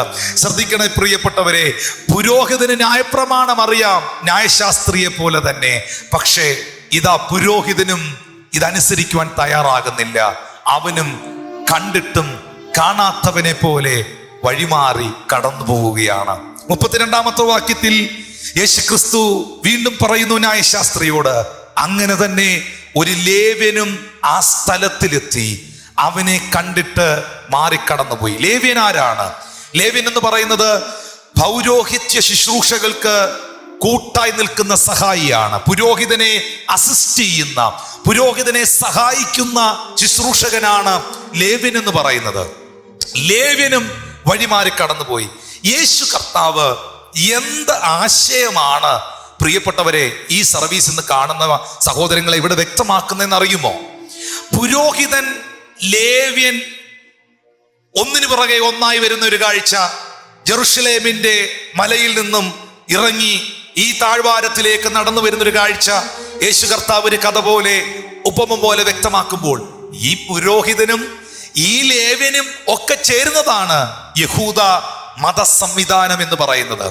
ലേവ്യനും പുരോഹിതനുമെല്ലാം ഒന്നിച്ച് ആ വഴി ഇവനെ കണ്ടിട്ട് കാണാത്തവനെ പോലെ മാറിക്കടന്നു പോയപ്പോൾ നമുക്കവിടെ വ്യക്തമാക്കാൻ കഴിയുന്നത് സഹായിക്കുവാൻ കഴിയാത്ത ഒരു മതത്തെയാണ്, സഹായിക്കുവാൻ കഴിയാത്ത ഒരു ഡിനോമിനേഷനെയാണ്, സഹായിക്കുവാൻ കഴിയാത്ത പ്രമാണം അറിയാം, വചനം അറിയാം, കാര്യങ്ങളെല്ലാം അറിയാമെങ്കിലും സ്തോത്രം ഹെൽപ്ഫുൾ അല്ലാത്ത, സഹായിക്കാൻ കഴിയാത്ത ഒരു കൂട്ടത്തെ ഇവിടെ വ്യക്തമായി ഞാനും നിങ്ങളും ദർശിക്കുന്നു. പ്രിയമുള്ളവരെ, എന്നെ കേൾക്കുന്നവരെ, മതങ്ങൾക്കും മതസംവിധാനങ്ങൾക്കും വ്യക്തികൾക്കും നമ്മെ സഹായിക്കുവാൻ കഴിയാതിരിക്കുമ്പോൾ, മതം തത്വങ്ങൾ പറയുമ്പോൾ, മതങ്ങൾ വളരെ ആഴമേറിയ പ്രഭാഷണങ്ങൾ നടത്തുമ്പോൾ, വ്യക്തികൾ സ്തോത്ര പ്രസംഗങ്ങളിൽ മാത്രം ജീവിതങ്ങൾ ഒതുങ്ങി നിൽക്കുമ്പോൾ, മതസംവിധാനങ്ങൾ മനസാക്ഷിയില്ലാതെയായി തീരുമ്പോൾ, മതത്തിന് വേണ്ടി മനുഷ്യൻ ഇവിടെ മല്ലടിച്ച് മരണപ്പെടുമ്പോൾ, യേശുക്രിസ്തു എന്ന് പറയുന്നത് ഒരു മതത്തിന്റെ ദൈവമല്ല. ആ നല്ല ശമരിയൻ ഒരു മതത്തിന്റെ വ്യക്താവല്ല. ഇന്ന് ഈ സന്ദേശം കേൾക്കുന്നവർ തിരിച്ചറിയുക, യേശു ക്രിസ്തു ഈ ഭൂമിയിൽ വന്നത് ഒരു മതസ്ഥാപകനായിട്ടുമല്ല. യേശു കർത്താവിനെ കുറിച്ച് യോഹന്നാന്റെ സുവിശേഷം 1-ാം അധ്യായത്തിൽ എഴുതിയിരിക്കുന്നത്, ഏതു മനുഷ്യനെയും പ്രകാശിപ്പിക്കുന്ന സത്യവെളിച്ചം ഈ ലോകത്തിലേക്ക് വന്നു. യോഹന്നാൻ 3:16 എഴുതിയിരിക്കുന്നു, തന്റെ ഏകജാതനായ പുത്രനിൽ വിശ്വസിക്കുന്ന ഏവനും നശിച്ചു പോകാതെ നിത്യജീവൻ പ്രാപിക്കേണ്ടതിന് അവനെ നൽകുവാൻ തക്കവണ്ണം പിതാവായ ദൈവം ഈ ലോകത്തെ സ്നേഹിച്ചു. ദൈവം തന്റെ പുത്രനെ ഈ ഭൂമിയിലേക്ക് അയച്ചത് ലോകത്തെ വിധിപ്പാനല്ല, ലോകം അവനാൽ രക്ഷിക്കപ്പെടുവാൻ അത്രേ. നിങ്ങളെ ശിക്ഷിക്കുവാനല്ല, നിങ്ങളെ ന്യായവിധിയിൽ അകപ്പെടുത്തുവാനല്ല, നിങ്ങളെ തകർക്കുവാനല്ല, നിങ്ങളെ രക്ഷിക്കുവാൻ ഈ ഭൂമിയിലേക്ക് വന്ന നല്ല ശമരിയൻ, അവനാണ് എൻ്റെ കർത്താവായ യേശു ക്രിസ്തു. നിങ്ങളും ആ നിലകളിലാകണമെന്ന്, മറ്റുള്ളവർക്കൊരു സഹായമായി, മറ്റുള്ളവർക്കൊരു തണുപ്പായി, മറ്റുള്ളവർക്കൊരു അനുഗ്രഹമായി തീരണമെന്ന് സത്യവും കൂടെ യേശുവിടെ വ്യക്തമാക്കുന്നു. ന്യായശാസ്ത്രിയെ, നിനക്ക് മതതത്വങ്ങൾ അറിയാമെങ്കിലും, നിനക്ക് ന്യായപ്രമാണം അറിയാമെങ്കിലും, നീയും ഈ നിലയിലായി തീരണമെന്നുള്ള ഒരു ആഹ്വാനമാണ് ഈ ചിന്തയിലൂടെ യേശു കർത്താവ് കൊടുക്കുന്നത്. സഹോദരങ്ങളെ, എൻ്റെ പ്രിയപ്പെട്ടവരെ, സത്യമായ കാര്യമല്ലേ, മനുഷ്യർക്കും മതത്തിനും സമുദായങ്ങൾക്കും ആർക്കും നമ്മളെ രക്ഷിക്കുവാൻ കഴിയാത്ത സാഹചര്യത്തിൽ നമ്മുടെ കർത്താവ് നമ്മുടെ അരികിൽ വന്നില്ലേ? നമ്മുടെ കർത്താവ് നമ്മുടെ അരികിൽ വന്നില്ലേ? ഹല്ലേലൂയ, ഓ പ്രൈസ് ഗോഡ്. അടുത്ത ഭാഗത്തിൽ അത് വ്യക്തമായിട്ട് എഴുതിയിട്ടുണ്ട്. 33-ാമത്തെ ഭാഗത്തില്, ഒരു ശമര്യനോ വഴി പോകയിൽ അവന്റെ അടുക്കലെത്തി അവനെ കണ്ട് മനസ്സലിഞ്ഞ് അവന്റെ അരികെ ചെന്നു. നമ്മൾ ഈ ഞായറാഴ്ച തുടക്കത്തിൽ പാടിയ പാട്ടിന്റെ വരികളിൽ ഇങ്ങനല്ലേ നമ്മൾ പാടിയത്? അരികിൽ വരുവാൻ, കൃപകൾ തരുവാൻ ആരുമില്ല ഇതുപോലൊരുവൻ. ഹല്ലേലൂയ. എത്ര പേരുടെ അനുഭവമാണ് ഞാൻ പ്രസംഗിക്കുന്നതെന്ന് എനിക്ക് അറിയത്തില്ല പ്രിയപ്പെട്ടവരെ. നമ്മുടെ അവസ്ഥകൾ കണ്ടിട്ടും നമ്മുടെ തകർച്ചകൾ കണ്ടിട്ടും, സഹായിക്കേണ്ടവർ നമ്മളെ സഹായിക്കാതെ പോയപ്പോൾ, ആശ്വസിപ്പിക്കേണ്ടവർ നമുക്ക് വ്യസനകാരണമായി തീർന്നപ്പോൾ, ഒപ്പം നിന്ന് കൈകോർത്ത് പ്രാർത്ഥിക്കേണ്ടവർ നമുക്ക് വിരോധമായി കരങ്ങൾ ഉയർത്തിയപ്പോൾ, എല്ലാവരും നമ്മളെ കൈവിട്ടപ്പോൾ, ഒറ്റപ്പെട്ടപ്പോൾ, നിന്ദയുടെയും വേദനയുടെയും അവസ്ഥകളിലൂടെ കടന്നുപോയപ്പോൾ, ആരും അരികിൽ വരാതിരുന്നപ്പോൾ, അരികിൽ വന്ന യേശുവിനെ നിങ്ങൾക്കും എനിക്കും മറക്കാൻ കഴിയില്ല. ആരും ആശ്വസിപ്പിക്കാനില്ലാതിരുന്നപ്പോൾ ആശ്വസിപ്പിച്ച കർത്താവിനെ നമുക്ക് മറക്കാൻ കഴിയത്തില്ല. ഇന്നും ഇപ്പോഴും ഈ സാഹചര്യത്തിലും യേശുവാണ് എൻ്റെ ബലം, യേശുവാണ് എൻ്റെ സങ്കേതം, യേശുവാണ് എൻ്റെ ആശ്വാസം. ഹല്ലേലൂയ. ന്യായപ്രമാണത്തിന് പാപിയെ രക്ഷിക്കുവാൻ കഴിയാതിരിക്കുമ്പോൾ, ന്യായപ്രമാണത്തിനും മതത്തിനും രോഗിയെ സൗഖ്യമാക്കാൻ കഴിയാതിരിക്കുമ്പോൾ, ന്യായപ്രമാണത്തിനും മതത്തിനും ശിക്ഷകൾ മാത്രം വിധിക്കുവാൻ കഴിയുമ്പോൾ, ഇന്ന് പകൽ സൗഖ്യമാക്കുന്ന യേശു, രക്ഷിക്കുന്ന യേശു, വിടുവിക്കുന്ന കർത്താവ്, ന്യായവിധിയിൽ നിന്ന് രക്ഷിക്കുന്ന കർത്താവ് ഇന്ന് പകലും എനിക്ക് വേണ്ടി ജീവിക്കുന്നു. ആ നല്ല ശമര്യൻ എനിക്കായി ജീവിക്കുന്നു എന്ന ഉറപ്പുള്ളവർ കൈകളെ ഉയർത്തി ദൈവത്തിന് സ്തോത്രം ചെയ്യാം. ഹല്ലേലൂയ. വചനം പറയുന്നു, പുരോഹിതനും ലേവ്യനും ഒക്കെ അടങ്ങുന്ന മതസംവിധാനങ്ങൾക്ക് കാണാൻ, നോക്കാൻ, പോകാൻ മാത്രം കഴിഞ്ഞപ്പോൾ, മതസംവിധാനങ്ങൾക്ക് എൻ്റെ മുറിവിനെ ഉണക്കുവാനോ, എന്നെ രക്ഷിക്കുവാനോ, എന്നെ വിടുവിപ്പാനോ, എന്നെ സഹായിപ്പാനോ കഴിയാതിരിക്കുമ്പോൾ, ന്യായപ്രമാണത്തിന് സാധിപ്പിപ്പാൻ കഴിയാതെ പോയതിനെ സാധിപ്പിക്കുവാൻ പിതാവ് തൻ്റെ പുത്രനെ ഈ ഭൂമിയിലേക്ക് അയച്ചു. ഒരു നല്ല ശമരിയക്കാരനെ പോലെ, ഒരു നല്ല സ്നേഹിതനായി. റോമർക്ക് എഴുതിയ ലേഖനം 8-ാം അധ്യായത്തിന്റെ 1, 2, 3 വാക്യങ്ങളിൽ അതിനാൽ രേഖപ്പെടുത്തിയിരിക്കുന്നു, അതുകൊണ്ടിപ്പോൾ ക്രിസ്തുയേശുവിലുള്ളവർക്ക് ഒരു ശിക്ഷാവിധിയും ഇല്ല. 2-ാമത്തെ വാക്യത്തിൽ, അടുത്ത വാക്യത്തിൽ എഴുതിയിരിക്കുന്നു, ജീവന്റെ ആത്മാവിന്റെ പ്രമാണം എനിക്ക് പാപത്തിന്റെയും മരണത്തിന്റെയും പ്രമാണത്തിൽ നിന്ന് ക്രിസ്തുയേശുവിൽ സ്വാതന്ത്ര്യം വരുത്തിയിരിക്കുകയാണ്. ജീവന്റെ ആത്മാവിന്റെ പ്രമാണം എനിക്ക് പാപത്തിന്റെയും മരണത്തിന്റെയും പ്രമാണത്തിൽ നിന്ന് യേശു ക്രിസ്തുവിലൂടെ എനിക്ക് സ്വാതന്ത്ര്യം നൽകി. 3-ാമത്തെ വാക്യം വളരെ ശക്തമാണ്. ജഡത്താലുള്ള ബലഹീനത നിമിത്തം ന്യായപ്രമാണത്തിന് കഴിയാത്തതിനെ സാധിപ്പിക്കുവാൻ ദൈവം തന്റെ പുത്രനെ പാപജഡത്തിന്റെ സാദൃശ്യത്തിലും പാപനിമിത്തവും അയച്ചു. പാപത്തിന് ജഡത്തിൽ ശിക്ഷ വിധിച്ചു. പ്രിയമുള്ളവരെ, എൻ്റെ സഹോദരങ്ങളെ, നമ്മുടെ ജഡത്തിന്റെ ബലഹീനത നിമിത്തം ന്യായപ്രമാണം പറയുന്നു. പക്ഷേ ന്യായപ്രമാണത്തിന് സഹായിക്കുവാൻ കഴിയുന്നില്ല, ന്യായപ്രമാണത്തിന് രക്ഷിക്കുവാൻ കഴിയുന്നില്ല, ന്യായപ്രമാണത്തിന് അരികിൽ വരുവാൻ കഴിയുന്നില്ല, ന്യായപ്രമാണത്തിന് ആശ്വസിപ്പിക്കുവാൻ കഴിയുന്നില്ല. എന്നാൽ ഹല്ലേലൂയ, ന്യായപ്രമാണത്തിന് കഴിയാതെ പോയതിനെ സാധിപ്പിക്കുവാനാണ് ദൈവം തന്റെ പുത്രനെ പാപജഡത്തിന്റെ സാദൃശ്യപ്രകാരം പാപം നിമിത്തം പാപത്തിൽ ജഡത്തിൽ ശിക്ഷ വിധിച്ചത്. യേശു പാപിയായതുകൊണ്ടല്ല, യേശു കുറ്റം ചെയ്തത് കൊണ്ടല്ല, എന്നെ രക്ഷിക്കുവാൻ, എന്നെ വിടുവിക്കുവാൻ. അതാണ് അപ്പോസ്തലനായ പൗലോസ്ലീഹ റോമർക്ക് എഴുതിയ ലേഖനം. നിങ്ങളത് വായിക്കണം, മനസ്സിരുത്തി വായിക്കണം. 7-ാം അധ്യായം അതിന്റെ 14 മുതലുള്ള ഭാഗങ്ങളിൽ അവിടെ എഴുതിയിരിക്കുന്നു, ന്യായപ്രമാണം ആത്മീകമെന്ന് നാം അറിയുന്നല്ലോ, ഞാനോ ജഡമയൻ. ന്യായപ്രമാണത്തിൽ ശുഷ്കാന്തി പൂണ്ടവനാണ് ഈ അപ്പോസ്തലനായ പൗലോസ്. ന്യായപ്രമാണം ആഴമായി പഠിച്ച മനുഷ്യനാണ്. ഗമാലിയലിന്റെ പാദപീഠത്തിലിരുന്ന് പഠിച്ച മനുഷ്യനാണ്. പരീശന്മാരിൽ ആ എരിവുള്ളവനായിരുന്നു ശരിക്കും പൗലോസ് എന്ന് പറയുന്നത്. തന്റെ സാക്ഷ്യത്തിൽ താൻ അത് വ്യക്തമാക്കുന്നുണ്ട്. പക്ഷെ ന്യായപ്രമാണം ആത്മീകമാണ്, ഒത്തിരി സ്പിരിച്വൽ കാര്യങ്ങളൊക്കെ അതിൽ പറയുന്നുണ്ട്. പക്ഷെ എന്ത് ചെയ്യാനാ? ഞാൻ ഇതൊക്കെ വായിക്കുന്നുണ്ടെങ്കിലും, ഞാൻ ഈ ന്യായപ്രമാണമൊക്കെ കേട്ടിട്ടുണ്ടെങ്കിലും പഠിച്ചിട്ടുണ്ടെങ്കിലും, ഞാൻ ജഡമയനായി പാപത്തിന് ദാസനായി വിൽക്കപ്പെട്ടവൻ തന്നെയാണ്. അടുത്ത വാക്യത്തിൽ രേഖപ്പെടുത്തിയിരിക്കുകയാണ്, 15-ാമത്തെ വാക്യത്തിൽ, ഞാൻ പ്രവർത്തിക്കുന്നത് ഞാൻ അറിയുന്നില്ല, ഞാൻ ഇച്ഛിക്കുന്നതിനെ അല്ല പകയ്ക്കുന്നതിനെ അത്രേ. ഞാൻ പകയ്ക്കുന്ന കാര്യങ്ങളെയാണ് ഞാൻ ചെയ്യുന്നത്. ഹല്ലേലൂയ. ഞാൻ പ്രവർത്തിക്കുന്നത് ഞാൻ അറിയുന്നില്ല, ഞാൻ ഇച്ഛിക്കുന്നതിനെ അല്ല പകയ്ക്കുന്നതിനെ അത്രേ ഞാൻ ചെയ്യുന്നത്. 16-ാമത്തെ വാക്യത്തിൽ എഴുതിയിരിക്കുന്നത്, ഞാൻ ഇച്ഛിക്കാത്തതിനെ ചെയ്യുന്നുവെങ്കിലോ ന്യായപ്രമാണം നല്ലതെന്ന് ഞാൻ സമ്മതിക്കുന്നു. താഴേക്ക് വായിക്കുമ്പോൾ അതിന്റെ ഏറ്റവും ഒടുവിലേക്ക് വരുമ്പോൾ 24, 25 വാക്യങ്ങളിൽ പൗലോസ് പറയുന്നത്, അയ്യോ ഞാൻ അരിഷ്ട മനുഷ്യൻ, ഈ മരണത്തിന് അധീനമായ ശരീരത്തിൽ നിന്ന് എന്നെ ആർ വിടുവിക്കും? ന്യായപ്രമാണമെല്ലാം എനിക്കറിയാം, എല്ലാം ഞാൻ പലതും കാണാതെ പഠിച്ചിട്ടുണ്ട്, പല വാക്യങ്ങളും എനിക്കറിയാം, പല വചനങ്ങളും എനിക്കറിയാം. പക്ഷെ എനിക്ക് പാപജീവിതത്തിൽ നിന്ന് പുറത്തു വരാൻ കഴിയുന്നില്ല, എനിക്ക് സ്വാതന്ത്ര്യം അനുഭവിക്കാൻ കഴിയുന്നില്ല. ശത്രുവായ സാത്താൻ എന്നെ വേട്ടയാടുകയാണ്, എൻ്റെ മനോവികാര ഇച്ഛകളെ തകർത്തുകൊണ്ടിരിക്കുകയാണ്, ഞാനൊരു അരിഷ്ട മനുഷ്യനായിരിക്കുകയാണ്. നിലവിളിയോടെ അപ്പോസ്തലൻ ചോദിക്കുന്നു, ഈ മരണത്തിന് അധീനമായ ശരീരത്തിൽ നിന്ന് എന്നെ ആർക്കിനി വിടുവിക്കാൻ കഴിയും? എൻ്റെ വിടുതൽ എവിടെയാണ്? എനിക്കിനി എവിടെയാണ് ഒരു ഡെലിവറൻസ് ഉള്ളത്? 25-ാമത്തെ വാക്യത്തിൽ പൗലോസ് പറയുന്നു, നമ്മുടെ കർത്താവായ യേശു ക്രിസ്തു മുഖാന്തരം ഞാൻ ദൈവത്തിന് സ്തോത്രം ചെയ്യുന്നു. Hallelujah, hallelujah. എനിക്ക് സാധിപ്പിക്കുവാൻ കഴിയാത്തതിനെ എനിക്ക് വേണ്ടി സാധിപ്പിക്കുന്ന എൻ്റെ കർത്താവായ യേശു ക്രിസ്തു മുഖാന്തരം ഞാൻ ദൈവത്തിന് സ്തോത്രം ചെയ്യുന്നു. എനിക്ക് അധികം പ്രയാസമുള്ളതിനെ സാധ്യമാക്കി തരുന്ന യേശു ക്രിസ്തു മുഖാന്തരം ഞാൻ പിതാവിന് സ്തോത്രം ചെയ്യുന്നു.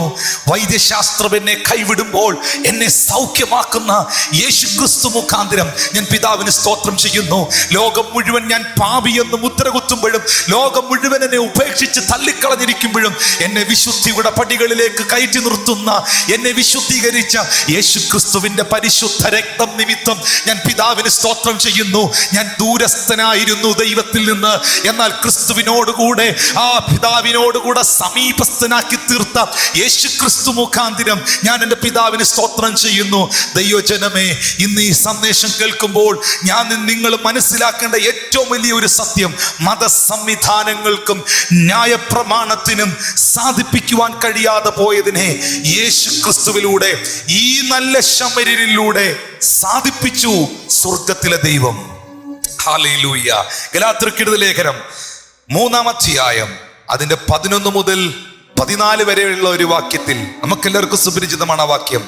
ന്യായപ്രമാണത്തിൽ ആരും ദൈവസന്നിധിയിൽ നീതീകരിക്കപ്പെടുന്നില്ല എന്നത് സ്പഷ്ടം. നീതിമാൻ വിശ്വാസത്താൽ ജീവിക്കും എന്നല്ലോ ഉള്ളത്.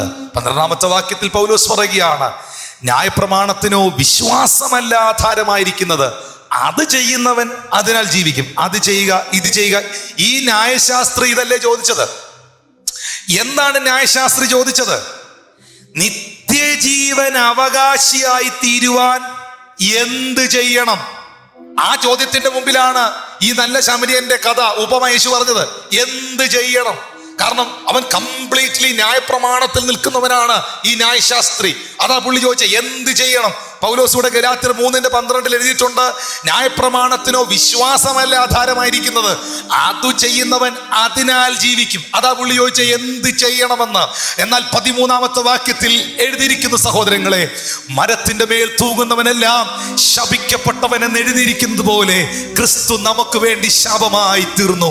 ന്യായപ്രമാണത്തിന്റെ കീഴിൽ നിന്ന് ആ ശാപത്തിൽ നിന്ന് നമ്മെ വിലയ്ക്ക് വാങ്ങി അബ്രഹാമിന്റെ അനുഗ്രഹങ്ങൾ ക്രിസ്തുയേശുവിൽ ജാതികളുടെ മേൽ വരേണ്ടതിന് നാം ആത്മാവെന്ന വാഗ്ദത്ത വിഷയം വിശ്വാസത്താൽ പ്രാപിക്കുവാൻ തന്നെ അബ്രഹാമിന്റെ അനുഗ്രഹം ക്രിസ്തുയേശുവിൽ എൻ്റെ മേൽ വരേണ്ടതിന് എനിക്ക് വേണ്ടി കാൽവറി ക്രൂശിൽ യാഗമായ, നിങ്ങൾക്ക് വേണ്ടി കാൽവറി ക്രൂശിൽ യാഗമായ ന്യായപ്രമാണത്തിന് സാധിപ്പിക്കുവാൻ കഴിയാതെ പോയതിനെ എനിക്കും നിങ്ങൾക്കും വേണ്ടി ജീവനെ നൽകി, രക്തം നൽകി, ജീവിതം നൽകി സാധിപ്പിച്ച പുത്രനായ യേശുവിനെ കൈകളെ ഉയർത്തി ഒന്ന് സ്തോത്രം ചെയ്തേ. ഹല്ലേലൂയ.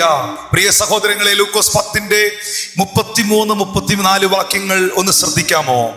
ഒരു ശമരിയക്കാരനോ വഴി പോകയിൽ അവന്റെ അടുക്കലെത്തി, അവനെ കണ്ടിട്ട് മനസ്സലിഞ്ഞു. എന്താണ് നിങ്ങൾക്ക് അതിൽ നിന്ന് മനസ്സിലാക്കാൻ പറ്റുന്നത്? എനിക്ക് മനസ്സിലായ ഒരു കാര്യം ഞാൻ പറയാം. ദൂരെ നിൽക്കുന്നവന് നിന്റെ അവസ്ഥ അറിയില്ല. ദൂരെ കൂടെ കടന്നു പോകുന്ന പുരോഹിതന് നിന്റെ അവസ്ഥ മനസ്സിലാകില്ല. അല്ലെങ്കിൽ അകലം പാലിച്ചു നിൽക്കുന്നവന് നിന്റെ ജീവിതത്തിന്റെ അനുഭവങ്ങൾ തിരിച്ചറിയുവാൻ കഴിയുകയില്ല. പക്ഷേ അവർക്ക് വെറുതെ അഭിപ്രായം പറയാൻ പറ്റും. ദൂരത്തിരുന്നുകൊണ്ട് ഒരുപാട് അഭിപ്രായങ്ങൾ അവർക്ക് പറയാൻ പറ്റും.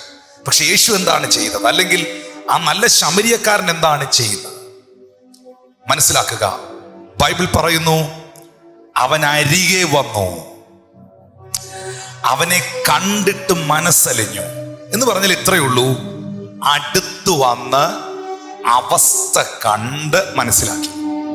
ഇന്ന് ഈ സന്ദേശം നിങ്ങൾ കേട്ടുകൊണ്ടിരിക്കുമ്പോഴും യേശു കർത്താവ് നിങ്ങളുടെ അരികിൽ വന്ന് നിങ്ങളുടെ അവസ്ഥ കണ്ട് നിങ്ങളെ മനസ്സിലാക്കുന്നവനാണ്. ഇവിടെ ന്യായശാസ്ത്രിയോടും കർത്താവ് അത് പഠിപ്പിക്കുകയാണ്. നമ്മുടെയും സ്വഭാവം ആ നിലകളിലായിരിക്കണം. ദൂരെ മാറി നിന്ന് കുറ്റം പറയുന്നവരായിട്ടല്ല, ദൂരെ മാറി നിന്ന് അഭിപ്രായം പറയുന്നവരായിട്ടില്ല. ഒന്നും മനസ്സിലാക്കാതെ, ഒന്നും തിരിച്ചറിയാതെ എല്ലാത്തിനും അഭിപ്രായം പറയുന്നവരുമുണ്ട്. ഒന്നും മനസ്സിലാക്കാതെ, ഒന്നും അന്വേഷിക്കാതെ ചുമ്മാ ആക്ഷേപം പറയുന്നവരുണ്ട്. പക്ഷെ ദൈവം അങ്ങനെയല്ല.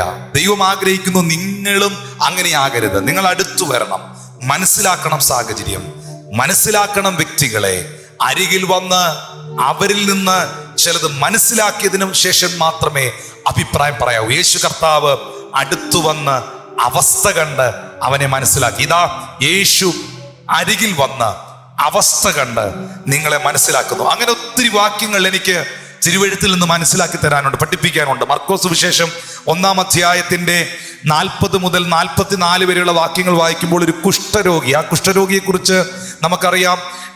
കുഷ്ഠരോഗി പാളയത്തിന് പുറത്തായിരിക്കണം, കുഷ്ഠരോഗിയെ ആരും തൊടാൻ പാടില്ലെന്നുള്ള സത്യം തിരുവെഴുത്തിൽ വ്യക്തമായിട്ട് രേഖപ്പെടുത്തിയിട്ടുണ്ട്. എന്നാൽ ആ കുഷ്ഠരോഗി യേശുവിൻ്റെ അടുക്കൽ വന്ന് മുട്ടുകുത്തി. എന്നിട്ട് കർത്താവിനോട് പറഞ്ഞു, നിനക്ക് മനസ്സുണ്ടെങ്കിൽ എന്നെ ശുദ്ധമാക്കാൻ കഴിയും എന്ന് അപേക്ഷിച്ചു. നിനക്ക് മനസ്സുണ്ടെങ്കിൽ എന്നെ ശുദ്ധമാക്കാൻ കഴിയുമെന്ന് അപേക്ഷിച്ചു. 41-ാമത്തെ വാക്യത്തിൽ മർക്കോസ് 1-ൽ എഴുതിയിട്ടുണ്ട്, യേശു മനസ്സലിഞ്ഞ് കൈ നീട്ടി അവനെ തൊട്ട്, മനസ്സുണ്ട്, ശുദ്ധമാക എന്ന് പറഞ്ഞു. ഇതാണ് യേശു കർത്താവ്, ഇതാണ് ആ നല്ല ശമരിയൻ എന്ന് പറയുന്നത്. ആരും മനസ്സലിയാത്തെടുത്ത് അവന് മനസ്സലിയും, എല്ലാവരും വെറുക്കുന്നവരെ അവൻ സ്നേഹിക്കുന്നു. ഇതാണ് യേശു കർത്താവ്. പ്രിയപ്പെട്ടവരെ, അങ്ങനെ വേണം നിങ്ങൾ വചനം പഠിക്കാൻ, അങ്ങനെ വേണം നിങ്ങൾ യേശുവിനെ മനസ്സിലാക്കാൻ. നമ്മുടെ ആൾക്കാർ അങ്ങനെയല്ല. ബാഹ്യമായ പ്രകടനങ്ങൾക്കും ബാഹ്യമായ കാര്യങ്ങൾക്കുമാണ് അവർ കൂടുതൽ ഊന്നലുകൾ കൊടുക്കുന്നത്. വസ്ത്രധാരണങ്ങളെ വിലയിരുത്തി വിമർശിക്കുന്നു. ചില ആൾക്കാരുടെ സംസാര ശൈലികളിൽ വ്യത്യാസമുണ്ട്. അവർ വളരെ സോഫ്റ്റ് ആയിരിക്കും, വളരെ പാവമായിരിക്കും. പക്ഷെ അവരുടെ സംസാരം ഒരു പക്ഷെ ഇച്ചിരി റഫായിട്ട് നമുക്ക് ഫീൽ ചെയ്യും. നമ്മളിത് മനസ്സിലാക്കില്ല. ആ പുള്ളിയുടെ സംസാരം കേട്ടോ, പുള്ളിയെ കണ്ടോ, ആ പുള്ളി അത്, ഇങ്ങനെ നമ്മൾ വെറുതെ കുറ്റപ്പെടുത്തുന്നവരാണ്. എന്നാൽ ബാഹ്യമായ അയോഭാവം നടിച്ച് അതൊന്നും എന്നെ കേൾക്കുന്നവരെ, അതൊക്കെ ന്യായപ്രമാണമാണ്, അല്ലെങ്കിൽ അതൊക്കെ കേവലം ഒരു ശ്രദ്ധിക്കേണ്ടാത്തൊരു കാര്യമാണ്. പക്ഷേ നിങ്ങൾ ആ വ്യക്തിയുടെ അവസ്ഥ അരികിൽ വന്ന്, അടുത്തു വന്ന് മനസ്സിലാക്കുക. യേശു കർത്താവ് ഇത് അങ്ങനെ ചെയ്തു. ആർക്കും മനസ്സലിയാത്ത കുഷ്ഠരോഗിയോട് യേശുവിന് മനസ്സലിഞ്ഞു. ആരും തൊടാത്തവനെ യേശു കർത്താവ് തൊട്ടു. സ്തോത്രം. ഇനി 34-ാമത്തെ വാക്യം ശ്രദ്ധിക്കാം. അരികെ വന്നു നല്ല ശമരിയൻ ഈ വഴിയാത്രയിൽ തകർന്നു കിടക്കുന്ന, വീണ് കിടക്കുന്ന ഈ മനുഷ്യന്റെ അരികെ വന്നു. എണ്ണയും വീഞ്ഞും പകർന്ന് അവന്റെ മുറിവുകളെ കെട്ടി അവനെ തൻ്റെ വാഹനത്തിൽ കയറ്റി വഴിയമ്പലത്തിലേക്ക് കൊണ്ടുപോയി രക്ഷ ചെയ്തു. ശ്രദ്ധിക്കേണ്ട ഒരു കാര്യമുണ്ട് അവിടെ. അരികെ ചെന്നു. ഹല്ലേലൂയ. എപ്പോഴാ അരികെ വന്നേ? അവസ്ഥ കണ്ടപ്പോൾ. എപ്പോഴാ അരികെ വന്നേ? സാഹചര്യം മനസ്സിലായപ്പോൾ.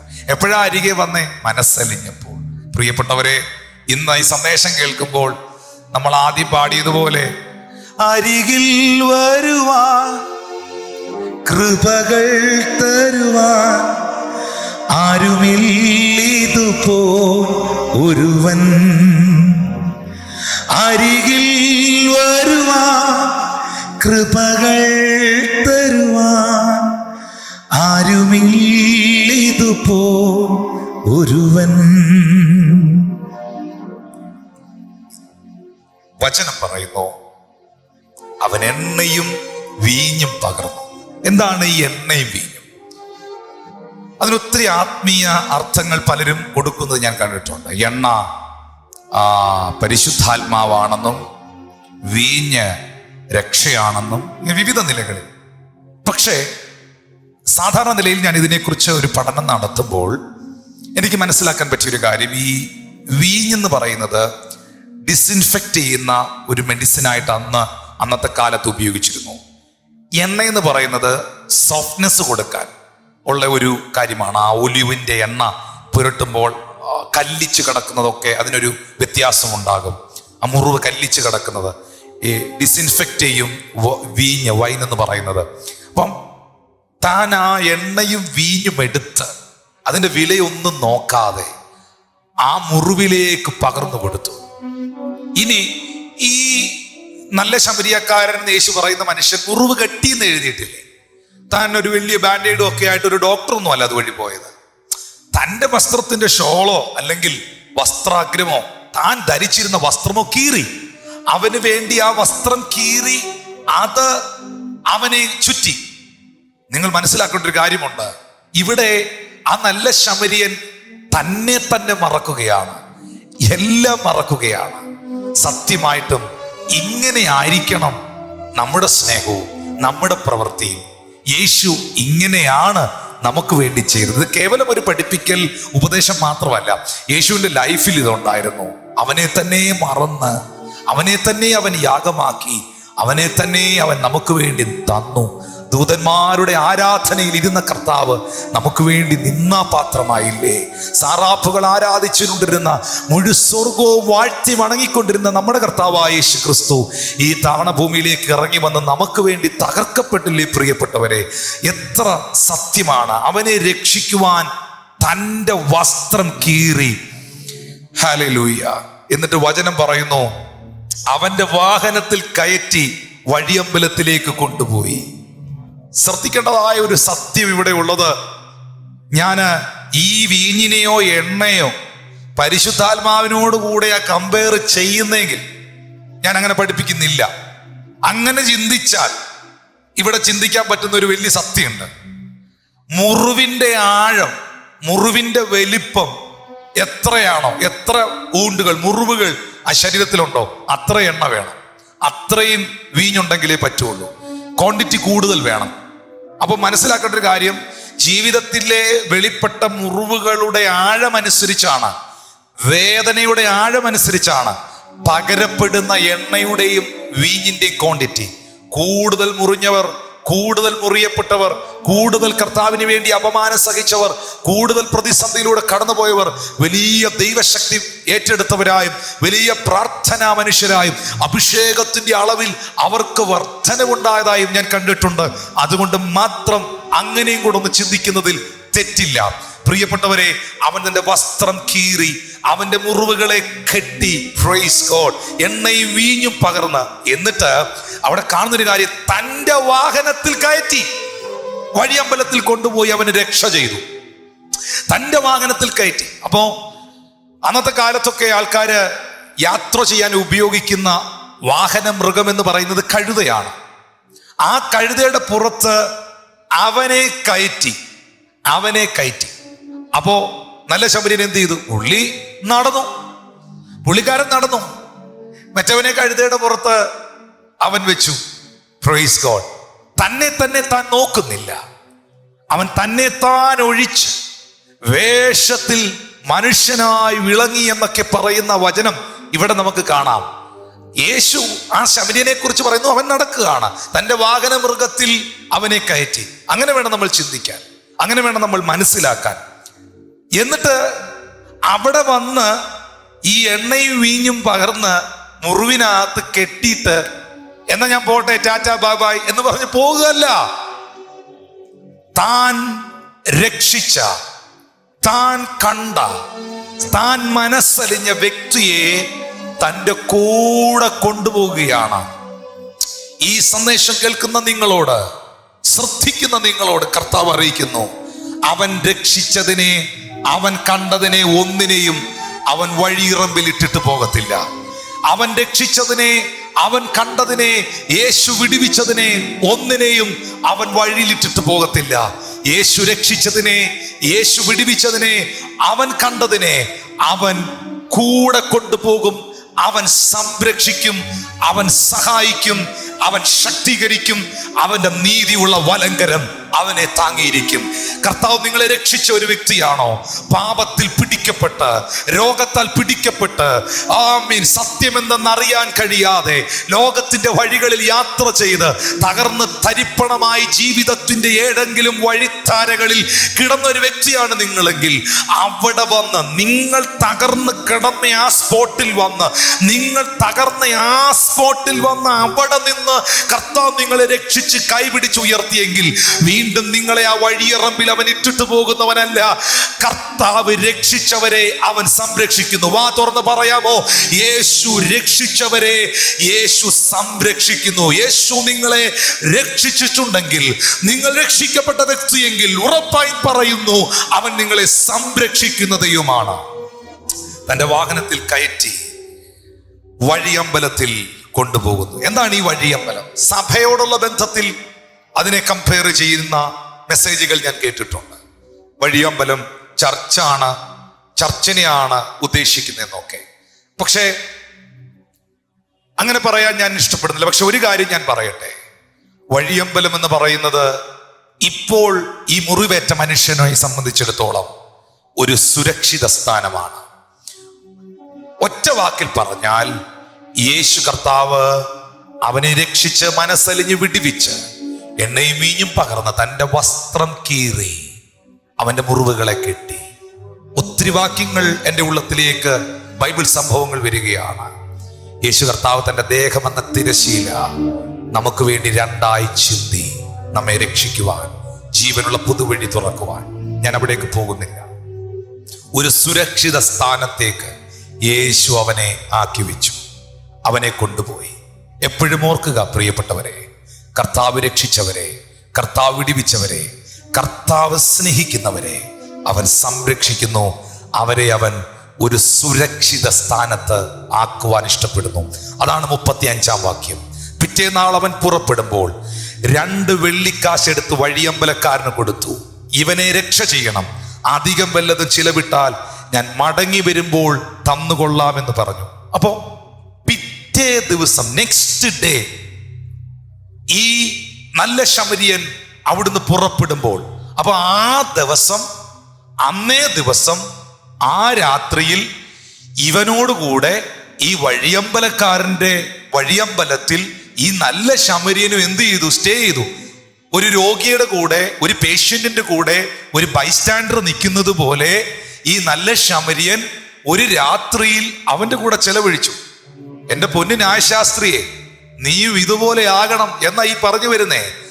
വിശ്വാസി, അമ്മാമേ, സഹോദര, സിസ്റ്ററെ, ബ്രദറെ, ഇത് ഞാനും നിങ്ങളും ഇങ്ങനെ ആകണമെന്നാ കർത്താവ് പഠിപ്പിക്കുന്നത്. താഴേക്ക് വരുമ്പോൾ കുറെ കൂടെ വ്യക്തമാകുകയാണ് സംഭവങ്ങൾ. നോക്കിയേ, എന്നിട്ട് കർത്താവ് പറയുകയാണ് 2 വെള്ളിക്കാശ് എടുത്ത് വഴിയമ്പലക്കാരന് കൊടുത്തു. എന്ന് പറഞ്ഞാൽ അഡ്വാൻസ്ഡ് ആയിട്ടൊരു പേയ്മെന്റ് നടത്തി. ട്രീറ്റ്മെന്റ് തുടങ്ങിയില്ല, താമസിച്ചതിന് ശേഷം അല്ല പേയ്മെന്റ് ചെയ്യുന്നത്. അഡ്വാൻസ് പേയ്മെന്റ് നടത്തി, അഡ്വാൻസ് ആയിട്ട് കാര്യങ്ങൾ ചെയ്തു, കാശവന്റെ കൊടുത്തു. എന്നിട്ട് പറയുകയാണ് ഇവന് രക്ഷ ചെയ്യണം. ഇവൻ എന്താണ് ചെയ്യേണ്ടത് അത് മുഴുവൻ ചെയ്യണം. കാരണം ഞാൻ രക്ഷിച്ചവൻ, ഞാൻ വിടുവിച്ചവൻ, എന്റെ കണ്ണ് കണ്ട് മനസ്സലിഞ്ഞവൻ, എന്റെ കരങ്ങളിൽ വന്നവൻ ഒരിക്കലും അന്നേരം മാത്രം സൗഖ്യത്തോടിരുന്നാ പോരാ, അവൻ ആ സൗഖ്യത്തിന്റെ വിടുതലിന്റെ പൂർണ്ണതയിലെത്തണം, അനുഗ്രഹത്തിന്റെ പൂർണ്ണതയിലെത്തണം, നന്മയുടെ പൂർണ്ണതയിലെത്തണം. ഹല്ലേലൂയ. ഇവന് രക്ഷ ചെയ്യണം. അധികം വല്ലതും ചെലവിട്ടാൽ ഞാൻ മടങ്ങി വരുമ്പോൾ തന്നുകൊള്ളാം എന്ന് പറഞ്ഞു. അധികം വല്ലതും ചെലവിട്ടാൽ ഞാൻ മടങ്ങി വരുമ്പോൾ തന്നുകൊള്ളാം. എന്താ അതിന്റെ കാരണം? ഇപ്പോ 2 വെള്ളിക്കാശ് ഞാൻ തരികയാണ്, റിയാല് തരികയാണ്, അല്ലെങ്കിൽ ഷെക്കേൽ തരികയാണ്, വെള്ളിക്കാശ് തരികയാണ്. ഇത് പ്രസന്റ്ലി ഉള്ള ഇവന്റെ ട്രീറ്റ്മെന്റിനും ഇവന്റെ ചെലവിനും വേണ്ടിയിട്ടാണ്. പക്ഷേ ഇതിൽ കൂടുതൽ പൈസ ആയാൽ ഞാൻ ഇവിടുന്ന് ഇപ്പൊ പോവുകയാണ്. വഴിയമ്പലക്കാരനോട് പറയുന്നു നല്ല ശമരിയൻ, ഞാൻ തിരിച്ചു വരും, ഞാൻ മടങ്ങി വരും. മടങ്ങി വരുമ്പോൾ അധികമായി നീ ചെലവിട്ടത് എന്തെങ്കിലും കൂടുതൽ ഇതിനേക്കാൾ പൈസ ആയെങ്കിൽ ഞാൻ തിരികെ തരും. അതിന്റെ കാരണം എന്നാണെന്നറിയാവോ? ഇതിനേക്കാൾ കൂടുതൽ കാശായെങ്കിൽ ഇവന്റെ കയ്യിൽ ഇനി ഒന്നുമില്ല, എല്ലാം കള്ളന്മാര് കൊണ്ടുപോയി. ഇവന്റെ ജീവിതത്തിൽ ഇനി ഒന്നുമില്ല. അത് നന്നായിട്ട് നല്ല ശമരിയൻ അറിയാം. ഈ വഴിയമ്പലക്കാരന് ഇവൻ അടിമയാവും. മനസ്സിലാകുന്നോ? ഇവന് പേയ്മെന്റ് കൊടുക്കാൻ ഇല്ലാതിരുന്നാൽ ഈ വഴിയമ്പലക്കാരൻ പറയുന്ന ജോലിയെല്ലാം പിന്നെ അവൻ അവിടെ ചെയ്യേണ്ടി വരും. അവന്റെ ജോലിക്കാരനായി, അവന്റെ അടിമയായി അവിടെ തീരേണ്ടി വരും. അവനെ അവിടെ പിടിച്ചു വെക്കും. ഇവിടെ വ്യക്തമാകുന്നൊരു കാര്യം, ഇപ്പോഴുള്ളതിന് ഞാൻ തരികയാണ്. 2, അധികം എന്തെങ്കിലും ആയാൽ ഇവനെ ഡിസ്റ്റർബ് ചെയ്യരുത്. ഞാൻ രക്ഷിച്ച എന്റെ കുഞ്ഞിനെ ഡിസ്റ്റർബ് ചെയ്യരുത്. ഞാൻ വിടുവിച്ച എന്റെ മകനെ ഡിസ്റ്റർബ് ചെയ്യരുത്. അധികം എന്തെങ്കിലും ചെലവായാൽ ഞാൻ മടങ്ങി വരുമ്പോൾ തന്നുകൊള്ളും. ഞാനാണ് അവന്റെ ഉത്തരവാദിത്വം ഏറ്റെടുത്തിരിക്കുന്നത്. ഇവൻ നിങ്ങൾക്ക് ഒരിക്കലും ഒരു ബാധ്യതയാകാൻ ഞാൻ അനുവദിക്കില്ല. ഇന്ന് ഈ സന്ദേശം ഞാൻ നിങ്ങളോട് അറിയിക്കുമ്പോൾ, യേശുവിനാൽ രക്ഷിക്കപ്പെട്ട, കർത്താവിനാൽ വിടുവിക്കപ്പെട്ട, യേശുവിന്റെ ആ വലിയ കൃപയാൽ സ്നേഹിക്കപ്പെട്ട ഒരു ദൈവ പൈതലാണ് താങ്കളെങ്കിൽ ഞാൻ ഈ വചനഭാഗത്തിൽ നിങ്ങളോട് അറിയിക്കുന്നു, ഒരിക്കലും മറ്റൊരാൾക്ക് നിങ്ങളൊരു ബാധ്യതയാകാൻ എൻ്റെ ദൈവം അനുവദിക്കത്തില്ല. ഒരിക്കലും എങ്ങും മറ്റൊരാൾക്കൊരു ഭാരമായി തീരുവാൻ നിങ്ങളെക്കുറിച്ച് ദൈവം അനുവദിക്കത്തില്ല. ആരും നിങ്ങളെ കൺട്രോൾ ചെയ്യുവാൻ, നിങ്ങളെ അടിമയാക്കുവാൻ കർത്താവ് അനുവദിക്കത്തില്ല. ഹല്ലേലൂയ. യേശു കർത്താവ് ഇന്ന് പകൽ ഏതൊക്കെയോ കുടുംബങ്ങളെ നോക്കി, ഈ ഞായറാഴ്ച ദിവസം ഈ സർവീസ് കാണുന്ന ഏതൊക്കെയോ വ്യക്തികളെ നോക്കി പറയുന്നു, മോനെ മോളെ, ഞാൻ നിന്നെ രക്ഷിച്ചതാണോ? വഴിയറമ്പിൽ ആർക്കും ദയവില്ലാതെ തകർന്ന് തരിപ്പണമായി കിടന്നപ്പോൾ, പാപത്തിൽ പിടിക്കപ്പെട്ട് കിടന്നപ്പോൾ, ലോകത്തിന്റെ സ്നേഹത്തിൽ ബന്ധിക്കപ്പെട്ട് കിടന്നപ്പോൾ, എൻ്റെ തൃക്കരത്താൽ ഞാൻ നിന്നെ രക്ഷിച്ചെങ്കിൽ, എന്റെ വസ്ത്രം കീറി ഞാൻ നിന്റെ മുറിവുകളെ കെട്ടിയെങ്കിൽ, എണ്ണയും വീഞ്ഞും പകർന്ന് നിന്റെ മുറിവുകളെ ഞാൻ പൊറുപ്പിച്ചെങ്കിൽ, എന്റെ വാഹന മൃഗത്തിൽ കയറ്റി നിന്നെ ഞാൻ സുരക്ഷിത സ്ഥാനത്ത് എത്തിച്ചെങ്കിൽ, നിന്നെ കുറിച്ച് ഉത്തരവാദിത്വമുള്ള വ്യക്തിയാണ് ഞാൻ. ഒരിക്കലും ഞാൻ നിന്നെ കൈവിടില്ല, ഒരിക്കലും ഞാൻ നിന്നെ മറന്നു കളയുകയില്ല. ആർക്കും നീ ഒരു ബാധ്യതയാകാൻ എന്റെ ദൈവം അനുവദിക്കില്ല. ആർക്കും നീ ഒരു ബാധ്യതയാകാൻ എന്റെ ദൈവം അനുവദിക്കില്ല. ഹല്ലേലൂയ. Oh, praise God.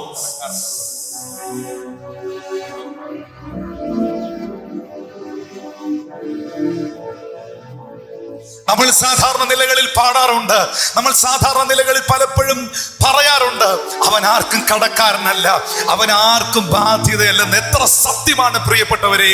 ഓ ഹല്ലേലൂയ. അവൻ ആർക്കും കടക്കാരനല്ല, അവനാർക്കും ബാധ്യതയല്ല, അവനൊപ്പം പറയാൻ ആരുമേയില്ല, അവനെ പോലാരാധ്യനില്ല. യേശു ആർക്കും കടക്കാരനല്ല, യേശു ആർക്കും ബാധ്യതയല്ല, അവനൊപ്പം പറയാൻ ആരുമേയില്ല, അവനെ പോൽ ആരാധ്യനില്ല.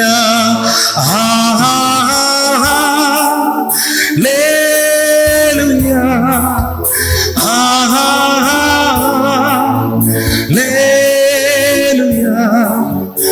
ഹല്ലേലൂയ.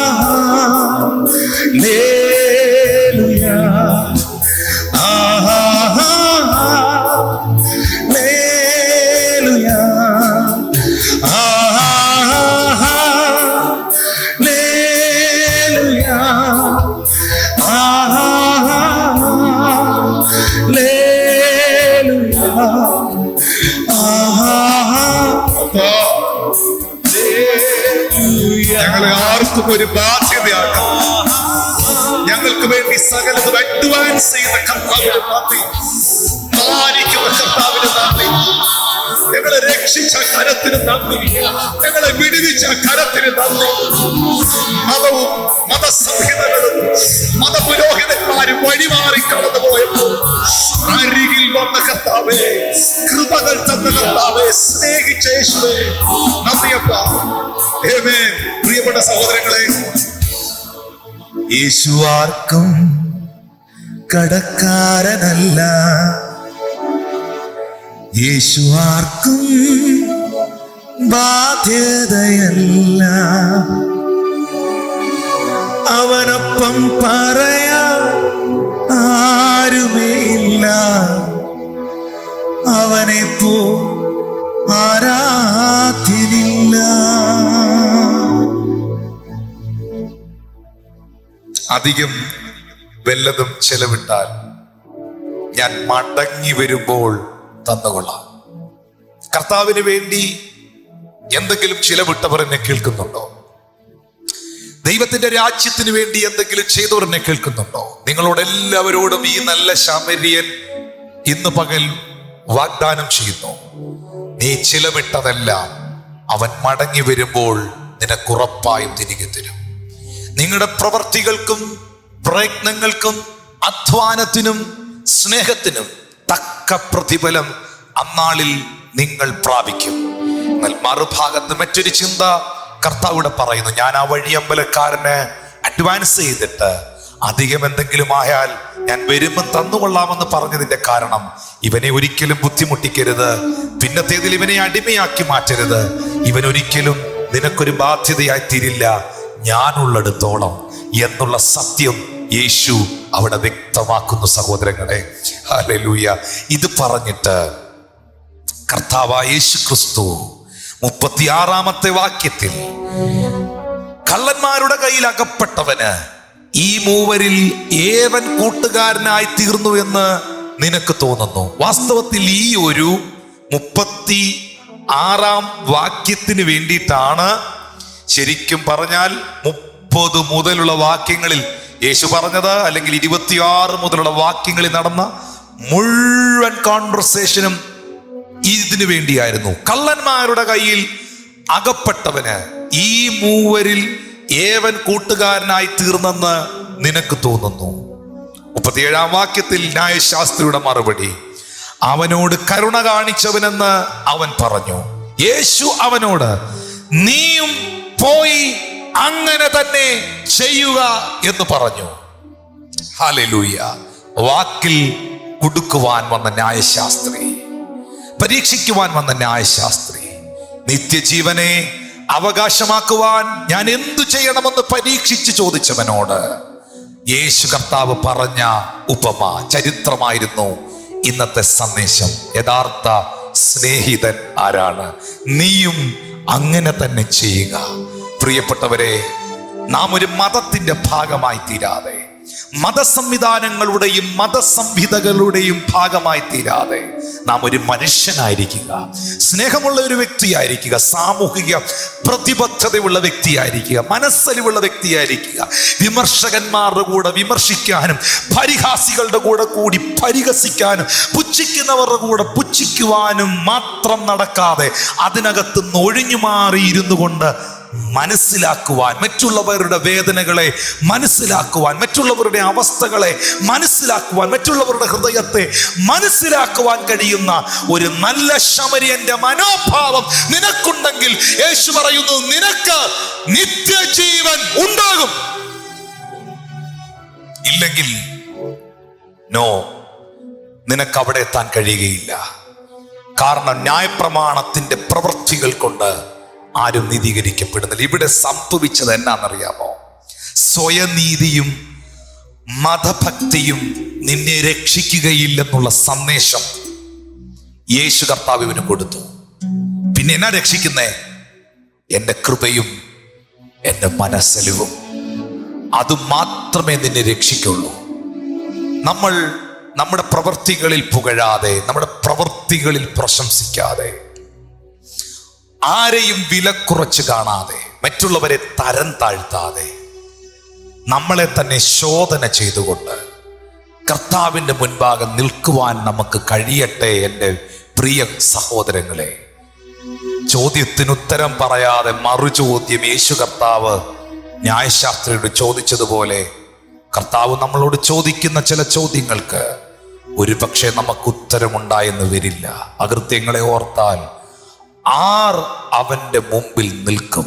എഫേസ്യർക്കെഴുതിയ ലേഖനം 2-ാം അധ്യായത്തിന്റെ 8, 9, 10 വാക്യങ്ങളിൽ എഫേസ്യർ 2:8 പൗലോസ് പറയുന്നു, കൃപയാലല്ലോ നിങ്ങൾ വിശ്വാസം മൂലം രക്ഷിക്കപ്പെട്ടിരിക്കുന്നത്, അതിന് നിങ്ങൾ കാരണമല്ല, ദൈവത്തിന്റെ ദാനമത്രേ ആകുന്നു. 9-ാം വാക്യത്തിൽ പറയുന്നു, ആരും പ്രശംസിക്കാതിരിക്കുവാൻ പ്രവർത്തികളും കാരണമല്ല. ഞാൻ രക്ഷിക്കപ്പെട്ടത് കൃപയാലാണ്. ഈ കാലഘട്ടത്തിൽ ഞാൻ നിലനിൽക്കുന്നത് ദൈവത്തിന്റെ കരുണയാലാണ്. പലർക്കും മനസ്സലിവും കരുണയും ഇല്ലാതെ പോയ ഈ കാലഘട്ടത്തിൽ അവന്റെ കരുണയാൽ, അവന്റെ മനസ്സലിവിനാൽ ഞാൻ ഇന്നും നിലനിൽക്കുന്ന പ്രിയപ്പെട്ടവരെ, ഞാൻ ഇന്നും ജീവിക്കുന്നു. എന്നാൽ രക്ഷിക്കപ്പെടുവാൻ പ്രവൃത്തികൾ വേണ്ട. രക്ഷിക്കപ്പെടുവാൻ പ്രവൃത്തികൾ കാരണമല്ല. പക്ഷേ 10-ാമത്തെ വാക്യത്തിൽ എഴുതിയിട്ടുണ്ട്, നാം അവന്റെ കൈപ്പണിയായി സൽപ്രവൃത്തിക്കായി ക്രിസ്തുവേശുവിൽ സൃഷ്ടിക്കപ്പെട്ടവരാകുന്നു. നാം ചെയ്തു പോരേണ്ടതിന് ദൈവം അത് മുന്നൊരുക്കിയിരിക്കുന്നു. സൽപ്രവൃത്തികൾക്ക് വേണ്ടിയാണ് മനുഷ്യനെ ദൈവം സൃഷ്ടിച്ചിരിക്കുന്നത്. പക്ഷേ ആ സൽപ്രവൃത്തികൾ ഒന്നുമല്ല നമ്മളെ ശരിക്കും പറഞ്ഞാൽ ദൈവത്തോട് അടുപ്പിക്കുന്നത്. നമ്മുടെ പ്രവൃത്തികളെല്ലാം അവന്റെ മുമ്പിൽ കറപുരണ്ട തുണി പോലെയാണ്. ആ നല്ല ശമര്യന്റെ സ്നേഹമാണ് മനസ്സലിവാണ്, കരുണയാണ്, എൻ്റെ കർത്താവിൻ്റെ കൃപയാണ് ഇന്ന് പകലിൽ ഞാൻ നിലനിൽക്കുന്നത്. ആ കർത്താവിൻ്റെ കരങ്ങളിലോട്ടൊന്ന് കൊടുത്ത് എല്ലാ സ്വയനീതിയും മതഭക്തിയും ഒക്കെ ഒന്ന് മാറ്റിവെച്ചിട്ട് നീതീകരിക്കുന്ന യേശുവിലൊന്ന് ആശ്രയിച്ച്. റോമർ 3:24, 25, 26 ഭാഗങ്ങളിലൊക്കെ ഇതാണ് നാം കാണുന്നത്. വിശ്വാസത്താൽ നാം നീതീകരിക്കപ്പെട്ടിട്ട് നമ്മുടെ കർത്താവായ യേശു ക്രിസ്തു മൂലം നമുക്ക് ദൈവത്തോട് സമാധാനമുണ്ട്. റോമർ 5:1 എഴുതിയിരിക്കുന്നു. 3:24 വായിക്കുന്നു, അവന്റെ കൃപയാൽ ക്രിസ്തുയേശുവിലെ വീണ്ടെടുപ്പ് മൂലം സൗജന്യമായിട്ടത്രേ നീതീകരിക്കപ്പെട്ടത്. സൗജന്യമായിട്ടത്രേ നീതീകരിക്കപ്പെട്ടത്. പ്രവൃത്തികൾ കൊണ്ട് നീതീകരിക്കപ്പെടുവാൻ പരീക്ഷിക്കുവാൻ വന്ന ന്യായശാസ്ത്രി ലജ്ജിച്ചു പോയതുപോലെ നിങ്ങൾ ലജ്ജിച്ചു പോകരുത്. നിങ്ങൾ അങ്ങനെ ആകരുത്. കർത്താവേ, ഞാൻ എൻ്റെ നീതിയിലല്ല, ഞാൻ നിന്റെ നീതിയിൽ ആശ്രയിക്കുന്നു. ഞാൻ എൻ്റെ അനുസരണത്തിലല്ല, ഞാൻ നിന്റെ അനുസരണത്തിനായി സ്തോത്രം ചെയ്യുന്നു. കർത്താവേ, ഞാൻ എൻ്റെ ഭക്തിയിലും എൻ്റെ പ്രാർത്ഥനയിലും ഒന്നുമല്ല. യേശുവേ, ഞാൻ അങ്ങിൽ ആശ്രയിക്കുന്നു, ഞാൻ അങ്ങിൽ ആശ്രയിക്കുന്നു. കർത്താവേ, പോകല്ലേ കടം തന്നെ, എന്നെ കെട്ട് കടന്നു പോകല്ലേ കർത്താവേ.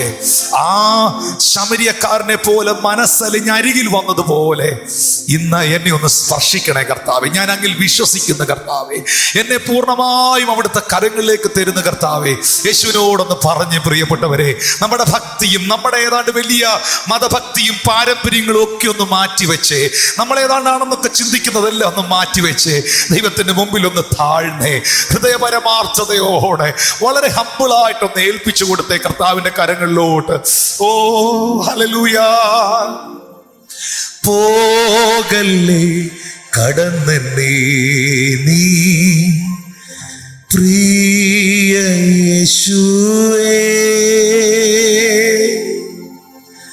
മറ്റുള്ളോരെ ദർശിക്കുമ്പോ ഓർക്കുകെന്നെയും.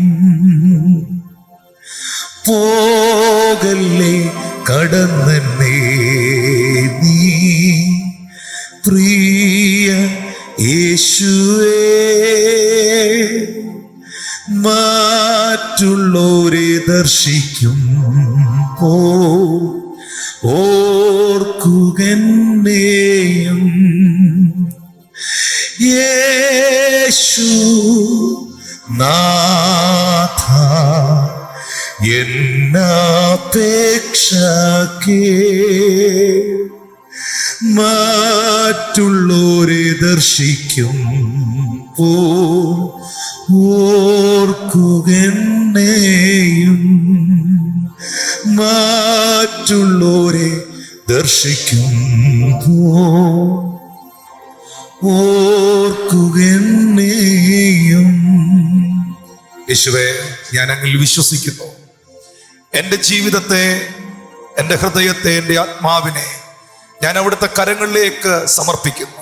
ഒരു മതത്തിനും ഒരു മതസംഹിതകൾക്കും ഒരു ന്യായപ്രമാണത്തിനും ഒരു വ്യക്തികൾക്കും ഒരു പുരോഹിതനും ഒരു ലേവ്യനും ഒരു ബിഷപ്പിനും ഒരു പാസ്റ്ററിനും ഈ ലോകത്തിലെ ഒരു സംവിധാനങ്ങൾക്കും ഒരു വ്യക്തികൾക്കും എന്നെ രക്ഷിപ്പാൻ കഴിയാതിരിക്കുമ്പോൾ എൻ്റെ അരികിൽ വന്ന് മനസ്സലിഞ്ഞ് മുറിവ് കെട്ടി എണ്ണയും വീഞ്ഞും പകർന്ന് വാഹന മൃഗത്തിൽ കയറ്റി ഹല്ലേലൂയ എന്നെ സുരക്ഷിത സ്ഥാനത്താക്കി ആർക്കും ഞാനൊരു ബാധ്യതയായി തീരാതെ എനിക്ക് വേണ്ടി സകലതും അഡ്വാൻസായി പേ ചെയ്ത് എന്നെ സംരക്ഷിക്കുന്ന വിടുവിക്കുന്ന കർത്താവേ, കൊടുത്തവരോട്, ദൈവസഭയ്ക്ക് വേണ്ടി കൊടുത്തവരോട്, ദശാംശം കൊടുത്തവരോട്, സ്വത്രകാഴ്ച കൊടുത്തവരോട്, കർത്താവിന്റെ നാമത്തെ സ്നേഹിച്ചവരോട്, ദൈവവേല ചെയ്തവരോട്, ട്രാക്ട് കൊടുത്തവരോട്, വഴിയോരങ്ങളിൽ പ്രസംഗിച്ചവരോട്, ആമീൻ പരസ്യയോഗങ്ങൾ നടത്തിയവരോട്, സുവിശേഷം പറഞ്ഞവരോട്, ആമീൻ തന്റെ ദാസന്മാരെന്ന് വെച്ച് ഒരു ഗ്ലാസ് വെള്ളമെങ്കിലും കുടിക്കാൻ കൊടുത്തവരോട് കർത്താവ് വഴിയമ്പലക്കാരനോട് പറഞ്ഞതുപോലെ പറയുന്നു, മടങ്ങി വരുമ്പോൾ നിനക്കൊരു പ്രതിഫലമുണ്ട്. അവന്റെ മടങ്ങി വരവിൽ നിനക്കൊരു പ്രതിഫലമുണ്ട്. ഹല്ലേലൂയ. ദൈവകരങ്ങളൊന്ന് ഏൽപ്പിച്ചു കൊടുത്തേ.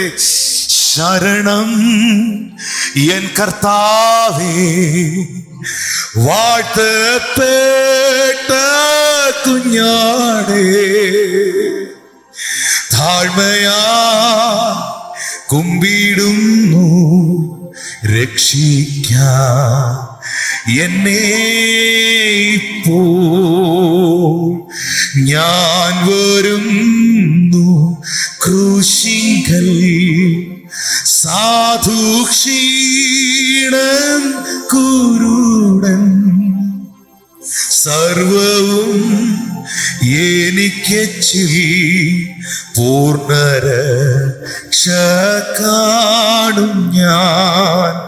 ശരണം എൻ കർത്താവേ, വാഴ്ത്തപ്പെട്ട കുഞ്ഞാടേ, താഴ്മയാ കുമ്പിടുന്നു രക്ഷിക്കാം എന്നെ ഇപ്പോൾ. മോനെ, ആ പാട്ടിന്റെ വരികൾ റിപ്പീറ്റ് ചെയ്യുമ്പോൾ ഞാൻ പ്രാർത്ഥിക്കുന്ന ഈ പ്രാർത്ഥന എന്റെ കൂടെ വെച്ച് പ്രാർത്ഥിക്കുമോ? കർത്താവായ യേശുവേ, എന്റെ ജീവിതത്തെ ഞാൻ അവിടുത്തെ കരങ്ങളിലേക്ക് തരുന്നു. യേശുവേ, എന്റെ ഹൃദയത്തെ അങ്ങേയ്ക്കായി സമർപ്പിക്കുന്നു. ഞാൻ മുറിവേറ്റിരിക്കുന്നു, ഞാൻ വഴിത്താഴയിൽ വീട് കിടക്കുന്നു, ശത്രു എന്നെ തകർത്തിരിക്കുന്നു. യേശുവേ, എന്റെ പാപങ്ങളെ അവിടുത്തെ രക്തത്താൽ കഴുകണമേ. അവിടുത്തെ പരിശുദ്ധ രക്തത്താൽ എന്നെ വിശുദ്ധീകരിക്കണമേ. അവിടുന്ന് എന്നെ വിടുവിക്കണമേ. ന്യായപ്രമാണത്തിന് സാധിപ്പിക്കുവാൻ കഴിയാതെ പോയ ആ രക്ഷ യേശു ക്രിസ്തുവിലൂടെ ഇന്നെന്നിൽ സംഭവിക്കേണ്ടതിന് യേശുവേ, എന്റെ ഹൃദയം കൊണ്ട് ഞാൻ അങ്ങേ വിശ്വസിക്കുന്നു, എന്റെ വായ് കൊണ്ട് ഞാൻ അങ്ങേ ഏറ്റുപറയുന്നു. അവിടുത്തെ വരവിനായി എന്നെ ഒരുക്കണമേ. അവിടുന്ന് എന്നെ വിശുദ്ധീകരിക്കണം. അവിടുത്തെ വചനപ്രകാരം ജീവിപ്പാൻ എന്നെ സഹായിക്കണം. മറ്റുള്ളവർക്ക് ഞാനൊരു അനുഗ്രഹമാകട്ടെ, മറ്റുള്ളവർക്ക് ഞാനൊരു നന്മയാകട്ടെ. എല്ലാവരെയും സഹായിക്കുന്ന, എല്ലാവരെയും സ്നേഹിക്കുന്ന, എല്ലാവരെയും കരുതുന്ന, എല്ലാവരെയും ഉൾക്കൊള്ളുന്ന ഒരു നല്ല മനസ്സെനിക്ക് തരണം, യേശുവിൻ നാമത്തിൽ തന്നെ. ആമേൻ. കർത്താവ് നിങ്ങളെ അനുഗ്രഹിക്കട്ടെ. കർത്താവിന്റെ ദാസൻ ഡോക്ടർ ബ്ലസ്സൻ മേമന തുടർന്ന് വർഷിപ്പ് ചെയ്യുവാനുള്ള നേതൃത്വം തരും, ആരാധിക്കും, കർത്താവിനെ മഹത്വപ്പെടുത്തും. ദേവദാസൻ പാസ്റ്റർ ജിജി പ്രാർത്ഥിക്കും.